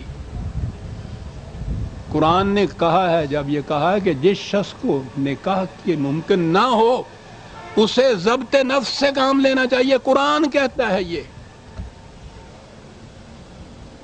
اور اس سے آگے پھر فحاشی اور جنسیات کے پھاٹک، لونڈیوں کی بھرمار۔ قرآن کریم جب آیا ہے، نزول قرآن کے زمانے میں عربی معاشرہ پٹا پڑا تھا غلاموں اور لونڈیوں سے۔ جنگ کے قیدی گرفتار ہو کر آتے تھے، ان کی عورتوں کو لونڈیاں بنایا جاتا تھا، سپاہیوں میں تقسیم کر دیا جاتا تھا، پھر ان سے جنسی تمتع کرتے تھے، پھر ان کو وہ بیچ بھی سکتے تھے، نیلام ہوتی تھی، منڈیاں لگتی تھیں۔ عباسی سلاطین کے ایک کے مال میں 3,000 لونڈیاں ہوتی تھیں۔ قرآن نے اس راستے کو بند کیا اور کہا کہ جنگ میں گرفتار شدہ قیدیوں کو منن او فدان۔ سورہ محمد کی 4 آیت ہے 47/4 کہ یاد رکھو انہیں رہا کرنا ہوگا فدیہ لے کر اپنے قیدیوں کے بدلے میں، جسے کفارہ بھی کہتے ہیں، اور اگر یہ صورت ممکن نہ ہو ان کی طرف سے تو احساناً ان کو رہا کرنا ہوگا۔ ان کو تم لونڈیا غلام نہیں بنا سکتے، قرآن کا فیصلہ ہے یہ۔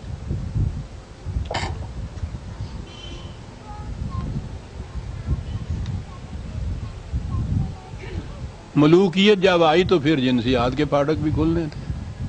اب کیا کریں؟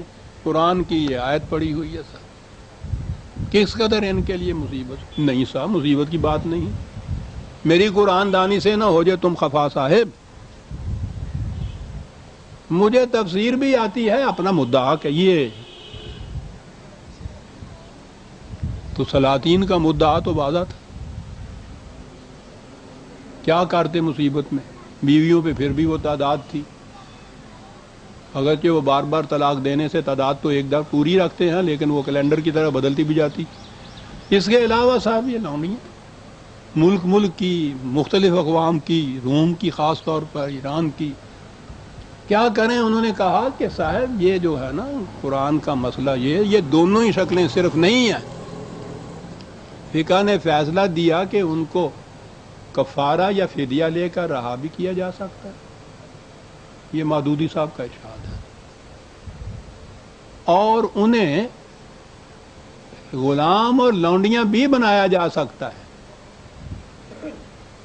یہ قرآن کے اوپر وہ اضافہ ہو گیا تھا، اور جب یہ چیز ہوئی تو وہ رہا کیا جا سکتا ہے والی بات تو ایک طرف رہی، جب دونوں ہی حکم موجود ہیں تو ادھر کون جائے؟ پھاٹک کھل گیا لونڈیوں کا۔ فرماتے یہ ہیں کہ لونڈیوں کے متعلق ہماری فقہ کی کتابوں میں بڑی تفصیل سے احکام آئے ہیں، فقہ کی کتابوں میں۔ ان کے ساتھ یہ بات یہ ہوئی تھی، وہ بھی میں نے عرض کیا نا کہ یہ میرے حصے میں آتی ہے، یہ مولانا اسلم محروم تھے، انہوں نے یہ لکھا تھا کہ ان کی بدبختی یہ ہے کہ یہ ان مسائل کا حل قرآن سے ثابت کرنا چاہتے ہیں۔ ہاں جی بڑی بدبختی ہے، فقہ کی کتابوں میں بڑی تفصیل سے احکام آئے ہیں۔ نہیں، یہ ان کا فکرہ آگے آتا ہے۔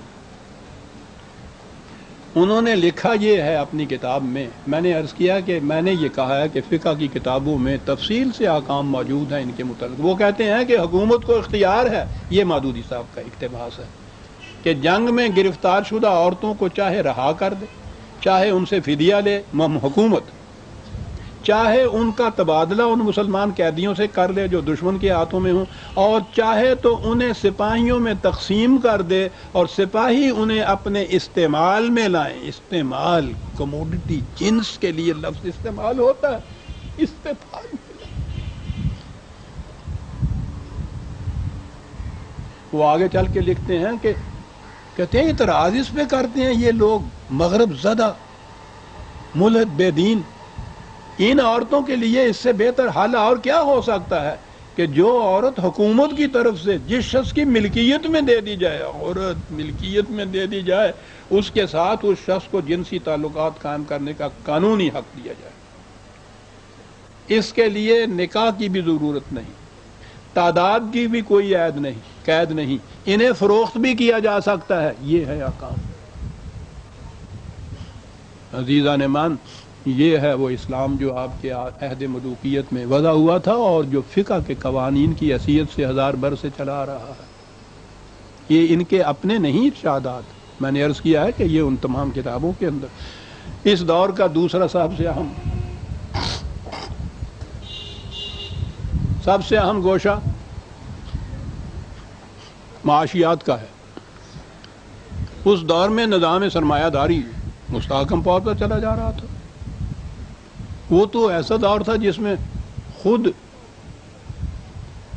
زمانہ نزول قرآن کے وقت میں پہلے ہی قریباً 70 نہیں تو 50% سے زیادہ تو یہ غلام مزدور ہوتے تھے جو کام کیا کرتے تھے، اور کچھ جو تاجر وغیرہ مرفع الحال سرمایہ دار ہوتے تھے۔ تفاوت کی یہ کیفیت تھی کہ ان کو کھانے کے لیے، بھوک مٹانے کے لیے روٹی نہیں ملتی تھی، چوری کرنی پڑتی تھی ان بیچاروں کو۔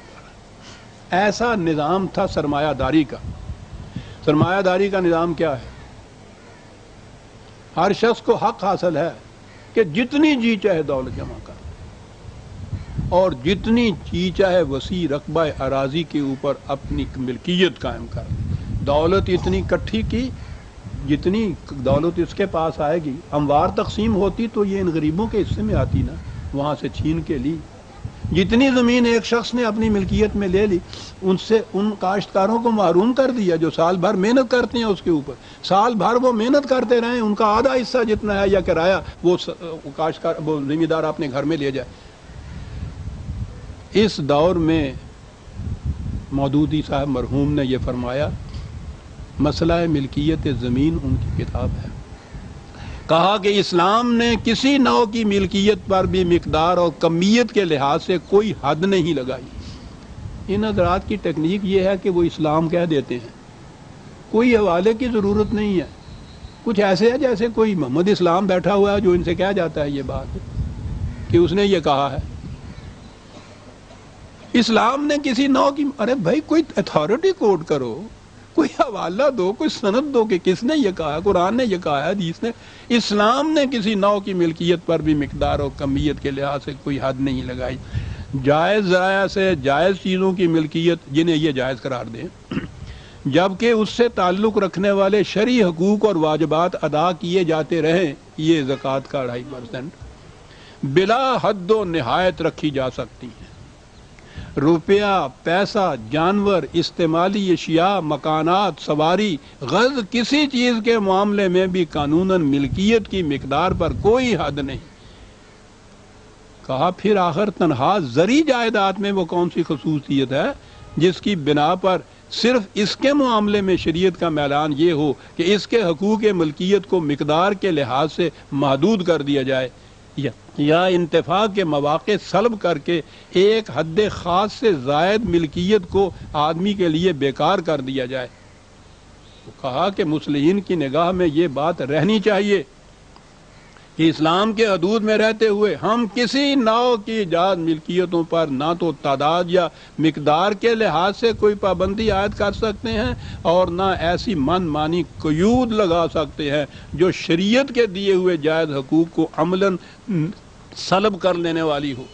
اسلام جس چیز کا آدمی کو پابند کرتا ہے پھر وہی آگے وہ یہ ہے کہ اس کے پاس جو کچھ مال آئے جائز راستے سے آئے، جائز طریقے پر استعمال ہو، جائز راستوں میں جائے، خدا اور بندوں کے جو حقوق اس پر عائد کیے گئے ہیں وہ اس میں سے ادا کیے جائیں، یہی 2.5%. اس کے بعد جس طرح وہ ہم سے یہ نہیں کہتا کہ تم زیادہ سے زیادہ اتنا روپیہ، اتنے مکان، اتنا تجارتی کاروبار، اتنا صنعتی کاروبار، اتنے مویشی، اتنی موٹریں، اتنی کشتیاں اور اتنی فلاں چیز اور فلاں چیز رکھ سکتے ہو. اسی طرح وہ ہم سے یہ بھی نہیں کہتا کہ تم زیادہ سے زیادہ اتنے ایکڑ زمین کے مالک ہو سکتے ہو. پھر جس طرح وہ ہم سے یہ نہیں کہتا کہ تم صرف اسی تجارت یا صنعت یا دوسرے کاروبار کے مالک ہو سکتے ہو جسے تم براہ راست خود کرو، اور جس طرح اس نے دنیا کے دوسرے معاملات میں ہم پر قید نہیں لگائی کہ تم کسی ایسے کام پر حقوق ملکیت نہیں رکھ سکتے جس کو تم اجرت یا شرکت کے طریقے پر دوسروں کے ذریعے سے کر رہے ہو، اسی طرح وہ یہ بھی نہیں کہتا کہ زمین کا مالک بھی وہی ہو سکتا ہے جو اس میں خود کاشت کرے، اور یہ کہ اجرت اور شراکت پر کاشت کرانے والوں کو سرے سے زمین کے حقوق پر ملکیت حاصل ہی نہیں.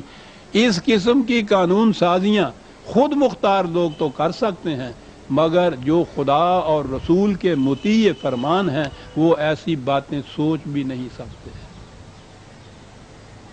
عزیزان مان، یہ کیپٹلزم یا نظام سرمایہ داری کی وہ شدید ترین شکل ہے جسے اب کیپٹلسٹک کنٹریز بھی آہستہ آہستہ اس سے دور چلی جا رہی ہیں. اپنے ہاں وہ ویلفیئر سٹیٹ یا فلاحی مملکتیں ایجاد کر رہی ہیں، لیکن یہاں تو اسلام یہ کہتا ہے، اور اسلام تو ناقابل تغیر و تبدل ہے. اس میں ان کے خلاف کہ کسی کی ملکیت پر کوئی حد بندی کر دی جائے، وہ لوگ تو کر سکتے ہیں جو خود مختار لوگ کر سکتے ہیں، مگر جو خدا اور رسول کے مطیع فرمان ہے وہ ایسی باتیں سوچ نہیں سکتے.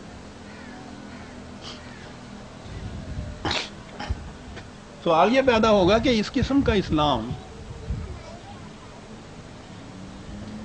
یہ چل کس طرح سے گیا؟ یہی نہیں کہ آج ہم اس کے خلاف یہ باتیں سنتے ہیں تو ہمارے دل کے اندر ایک ابا پیدا ہوتا ہے اس کے خلاف.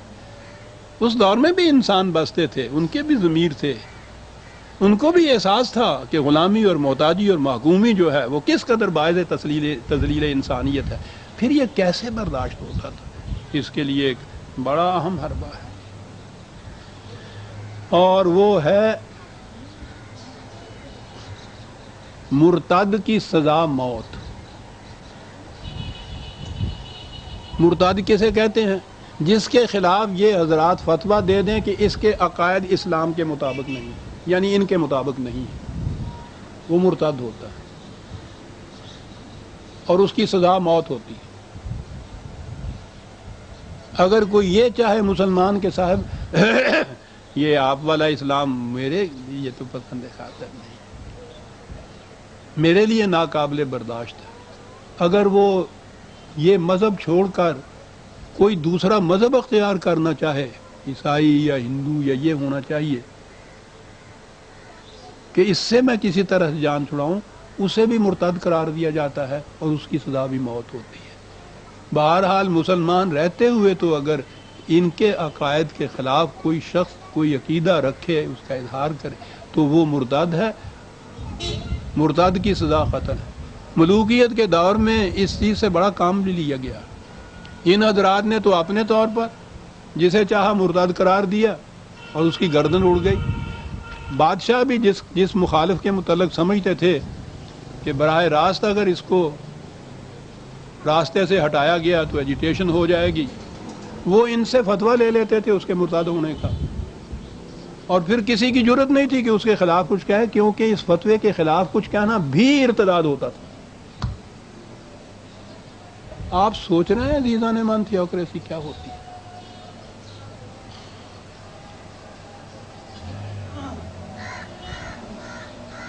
جب یہاں پاکستان میں ان حضرات نے یہ نعرہ بلند کیا کہ یہاں اسلام کا نفاذ ہوگا، تو ابوالعلا مودودی مرحوم صاحب نے اپنا وہ کتابچہ شائع کیا، شروع میں آتے ہی 1951 میں مرتد کی سزا، اور اس میں یہ چیز لکھی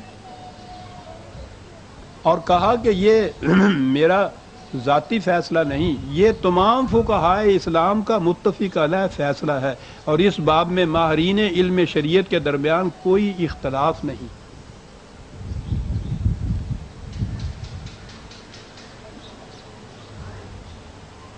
اس کی مخالفت بھی طلوع اسلام ہی کے حصے میں لکھی تھی۔ آپ کو یاد ہوگا وہ کتاب کا اس دور میں ہی غلام اور لونڈیاں، قتل مرتد اور غلام اور لونڈیاں اس معاشرے کا نام ہے، وہ شائع کیا گیا تھا،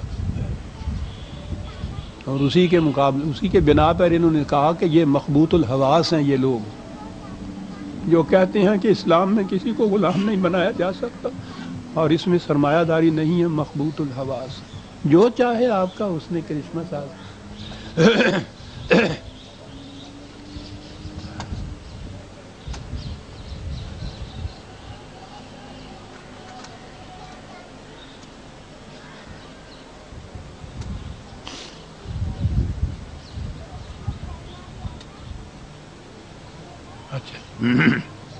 میں پھر اسے دوہرا دوں کہ یہ جو چند مثالیں اور نظائر میں نے پیش کیے ہیں، اس میں بے شک حوالے کی غرض سے نام مرحوم سید ابوالعلا مودودی کا آیا ہے، ورنہ جیسا انہوں نے لکھا ہے یہ تمام فقہ کے مسائل ہیں جس میں فقہا میں اختلاف نہیں، ان کے متفق علیہ مسائل ہیں۔ فقہ جب نافذ ہوگی تو وہ یہ ہوگی آپ کے ہاں، اس کی ابتدا تو آپ کے ہاں ہو چکی ہوئی ہے، حدود کے متعلق قوانین نافذ کیے گئے، نافذ کرنے کے بعد ابھی اس کی روشنائی بھی خشک نہیں ہوگی۔ تو آپ کو یاد ہوگا کہ صدر مملکت سے انٹرویو لیا تھا امریکہ کے کچھ صحافیوں نے آ کے، اور انہوں نے کہا تھا کہ یہ سزائیں تو بڑی کچھ وحشتناک سی نظر آتی ہیں، تو انہوں نے کہا تھا کہ سزاؤں کو تو آپ نے دیکھ لیا، جن شرائط کے ماتحت یہ سزائیں دے گیا کی ان کو آپ نے نہیں دیکھا، ان کے ماتحت یہ سزا صادر ہی نہیں ہو سکے گی کسی کے اوپر، اندازہ لگائیے۔ انہوں نے تو کتاب و سنت کے متعلق کہا تھا کہ ممکن نہیں ایسا قانون بنایا جائے، فقہ کے جو احکام نافذ کیے گئے ان کے متعلق خود یہ اعتراف ہوا، اور اب تک وہ یہ اعتراف کرتے ہیں کہ اس کے مطابق جو شرطیں عائد کی گئی ہیں ان کی روح سے کسی کا جرم ثابت ہی نہیں ہو سکے گا صاحب۔ لیکن باقی امور جتنے بھی ہیں جن میں سزا کا سوال نہیں، وہ تو بہرحال فقہ اس قسم کی ہے جو آئی تھی۔ میں عرض کر دوں عزیزان مان کہ جیسا کہ میں نے اکثر کہا ہے، میری حیثیت قرآن کریم کے ایک ادنا طالب العلم کی ہے، میرا کوئی دعویٰ نہیں، میں کسی فرقے سے متعلق نہیں، نہ کسی سیاسی پارٹی سے، نہ میں سیاست میں خود ہی حصہ لیتا ہوں۔ میرے پاس تو اپنی فکر کے نشر و اشاعت کے لیے بھی اپنے ہی سوا کوئی اور ذرائع بھی نہیں ہیں۔ یہ سارے ذرائع ابلاغ جو آج کل عام چل رہے ہیں، ریڈیو ٹی وی وغیرہ، ان کے دروازے مجھ پر بند ہیں۔ میں کسی کی شکایت نہیں کر رہا، گلہ نہیں کر رہا، نہ میں اس کا متمدنی ہوں۔ میں کہہ یہ رہا ہوں کہ وہ اسلام جس کی خاطر پاکستان حاصل کیا گیا تھا، وہ جو میں نے پیش کیا ہے، یہاں بھی میں یہی کہتا چلا آ رہا ہوں کہ بھئی یہ وہ اسلام جس کی خاطر یہ حاصل کیا تھا، یہ فقہی اسلام جو یہاں نافذ کیا جا رہا ہے، یہ وہ اسلام نہیں ہے، اور یہ کامیاب ہو ہی نہیں سکتا۔ ابھی تو پہلا ہی قدم ہے جو آپ حضرات نے اٹھایا، اور اسی میں آپ نے فرما دیا کہ یہ شرائط ہی پوری نہیں ہو سکتی سزاؤں کے متعلق بھی۔ خود زکوٰۃ کے متعلق، یہ فقہی زکوٰۃ ہے جس کے متعلق انہوں نے یہ کہا، انہوں نے یہ حکم نافذ کیا زکوٰۃ کے متعلق کہ پبلک لا ہے۔ پبلک لا وہ ہوتا ہے جو تمام باشندوں کے اوپر، یا کم از کم یہاں کے مسلمان تمام باشندوں کے اوپر یکساں طور پہ نافذ ہو، وہ ہوتا ہے پبلک لا۔ تو پبلک لا کی حیثیت سے شروع میں یہ زکوٰۃ کا قانون نافذ کیا تھا۔ تو آپ کو یاد ہے ہمارے ہاں کے ایک فرقہ شیعہ حضرات نے اس کے خلاف احتجاج کیا تھا، وہ تیسرے ہی دن پھر اس میں ترمیم ہوئی تھی، اور کہا تھا کہ یہ پبلک لا نہیں، یہ پرسنل لا ہے، ہر فرقہ اپنی اپنی فقہ کے مطابق جس طرح سے وہ زکوٰۃ دینا چاہتا ہے وہ آزاد دے۔ تو وہ وہاں سے پھر وہیں آ گئے کہ ایک ضابطہ قانون نہیں بن سکتا جو سب کے اوپر لاگو ہو۔ پہلا ہی ضابطہ قانون سزاؤں سے ہٹ کے جو نافذ کیا کہ اپنی اپنی فقہ کے مطابق یہ کر۔ تو ضمناً آپ نے کئی دفعہ سن لیا ہوگا، بعد شوریدہ بخت معاف رکھیں وہ حضرات جن میں میں بھی شامل ہوں، انہوں نے یہ کہیں لکھ دیا کہ صاحب ہم تو فقہ قرآنی کے قائل ہیں، قرآن ہی کو ہم سند اور فقہ مانتے ہیں، تو ہمیں بھی اس سے مستثنا قرار دیا جائے۔ انہوں نے کہا کہ نہیں، قرآن کی فقہ کے ماننے والوں کو مستثنا نہیں کیا جاتا، ان فقہوں میں سے کسی کو ماننا پڑے گا۔ انہوں نے کہا کہ قرآن کی روح سے تو کسی فرقے کے ساتھ متعلق ہونا شرک ہے۔ انہوں نے کہا جو کچھ بھی ہے یا تو یہ شرک کرنا ہوگا اور یا وہ ہماری زکوٰۃ دینی ہوگی۔ تو میں نے عرض کیا کہ یہ چیزیں جو ہیں، یہ ان چیزوں کا نقص نہیں، اصل بنیادی وجہ یہ ہے کہ 1000 سال پہلے کے جنہیں فقہا کہتے ہیں، جورس کہتے ہیں، وہی جو قانون ساز آپ کے ہاں بھی اسلامی نظریاتی کونسل میں لوگ بیٹھے ہوئے قانون بنا رہے ہیں، لائرز ہیں، جج صاحبان ہیں، اس زمانے میں بھی اس قسم کے یہ لوگ تھے جنہوں نے اپنے زمانے کی ضرورتوں کے مطابق ملوکیت کے زیر سایہ یہ احکام وضع کیے تھے۔ جو بھی تھے اس زمانے کے وہ تھے، ہمیں اس سے کیا واسطہ یہ ہے، وہ قوم چلی گئی۔ وہ ایسے تھے ہی نہیں کہ وہ ہمیشہ وہ ہمیشہ ابدی طور پر قیامت تک کے لیے نافذ العمل وہ رہ نہیں سکتے تھے۔ زمانہ کے حالات بدلتے چلے جاتے ہیں، اس کے تقاضے اور ہوتے ہیں۔ قرآن میں تو یہ چیز موجود تھی کہ وہ اسی لیے اس نے اصول اور اقدار اور حدود دیے تھے کہ جن کے اندر رہتے ہوئے ہر زمانے کی اسلامی مملکت امت کے مشورے سے یہ قوانین خود مرتب کر سکتی ہے۔ یہ قوانین امت کے مرتب کردہ بدلتے رہیں گے، اور قرآن کی متعین کردہ حدود ہمیشہ کے لیے غیر متبدل رہے گی۔ پرماننس اینڈ چینج، ثبات و تغیر کے اس امتزاج سے اسلام آگے چلے گا۔ عزیزان من، یہ تھا وہ اسلام جس کے لیے پاکستان کا مطالبہ کیا گیا تھا، پاکستان کو حاصل کیا گیا تھا۔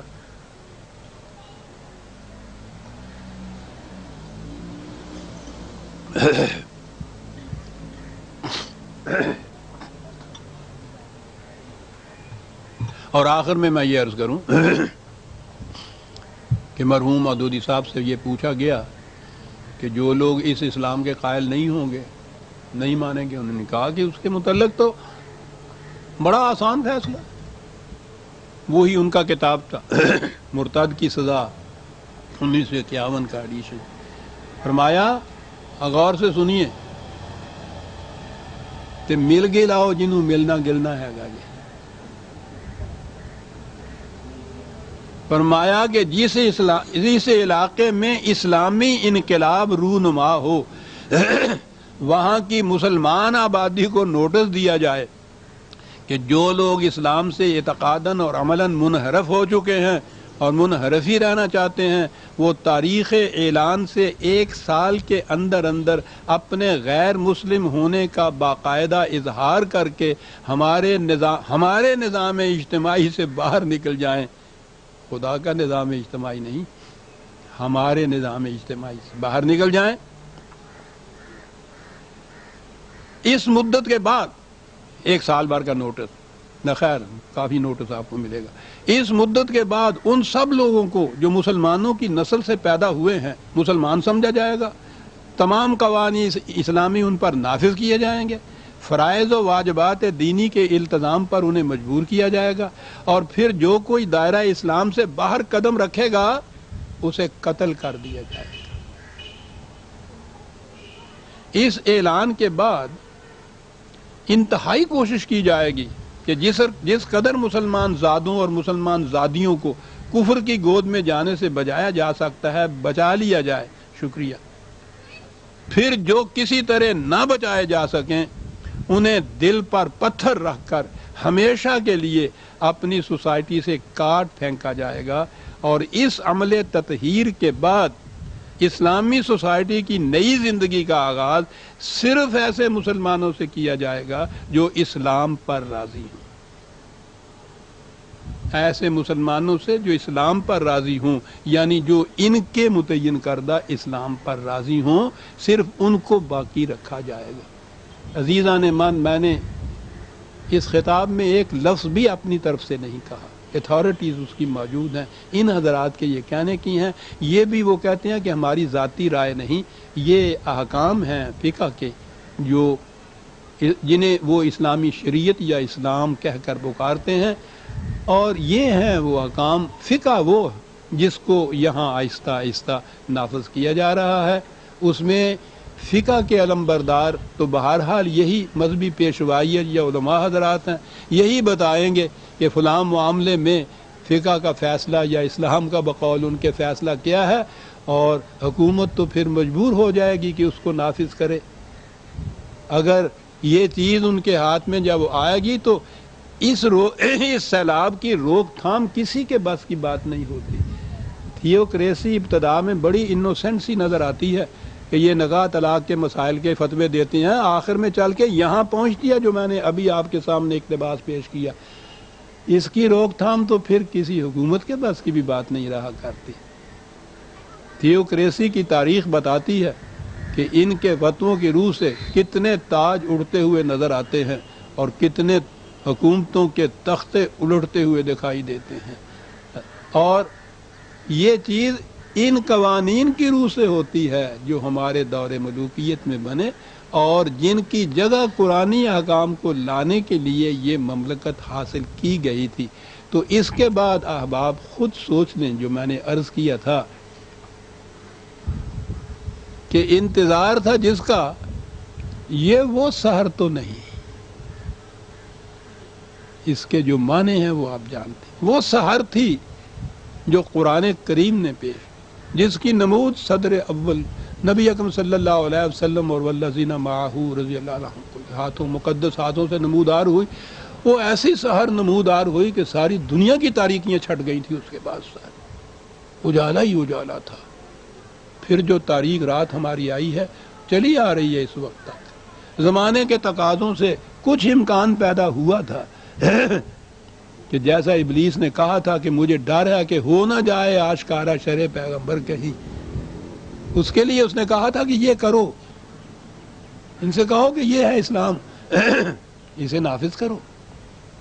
تو جیسا میں نے عرض کیا عزیزان من، میری اس سحر کا تعلق سیاسی افق سے نہیں، اسلام، اور اسلام بھی میں غیر متعین نہیں کہتا، وہ اسلام کے جو قرآن کریم کے حدود کے اندر ابدی طور پر محفوظ اور مندرج رکھا گیا ہے، اور جس کی روشنی میں اسلامی مملکت یاد رکھیے، اسلامی مملکت وہ ہوتی ہے جو پہلے اعلان کرے کہ ہمارا ہر فیصلہ، ہر قانون، ہر روش قرآن کریم کی حدود کے اندر رہتے ہوئے ہوگا، اور اس کا عملی نشان یہ ہوتا ہے جو حضور نے فرمایا کہ اس میں رات کو کوئی فرد بھوکا نہیں سوتا، اور کوئی فرد سے مراد کوئی انسان ہی نہیں، حضرت عمر رضی اللہ تعالیٰ عنہ جن کے عہد میں یہ نظام اپنی تکمیل تک پہنچا تھا، نظام ربوبیت، انہوں نے تو فرمایا تھا کہ اگر دجلہ کے کنارے ایک کتا بھی بھوک سے مر گیا تو اس کی باز پرس بھی عمر سے ہوگی۔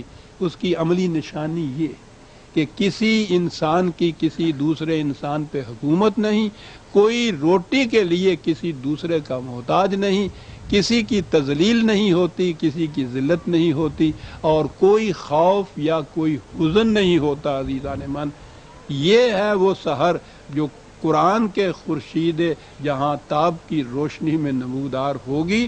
اور اس کے بعد میں عرض کروں کہ حالات کتنے غیر موافق ہوں، قرآن کا ماننے والا کبھی مایوس نہیں ہوتا کہ قرآن کے خدا نے یہ کہا ہے لِيُظْهِرَهُ عَلَى الدِّينِ كُلِّهِ، اس نظام نے دنیا کے ہر نظام پر غالب آ کر رہنا ہے، غالب آ کر رہے گا۔ وہ کیا ضرورت ہے کہ ہم اس کو دیکھیں یا ہمارے ہی ہاں ہو، جو قوم بھی اس اصول کو لے لے گی، قرآن کا نیر درخشاں اس کی تاریکیوں کے روشنی میں بدل دے گا۔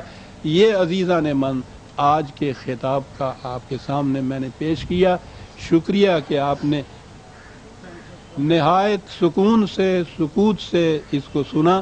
سنیے ہی نہیں جو میں نے عرض کیا ہے، پیمفلٹ شائع ہے، مجھے ابھی آپ نے فرمایا ہے مینیجر صاحب نے کہ اسی خطاب کا جو پیمفلٹ شائع انہوں نے کیا ہے تو وہ چھپ کر آ گیا ہے، باہر سٹال سے یہ مل جائے گا، لیجئے وہ اتھارٹی اور وہ سند جو میں کہہ رہا تھا وہ بھی آپ کے ہاتھ میں آ جائے گی۔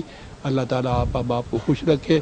ربنا تقبل منا انک انت السمیع العلیم۔ شکریہ۔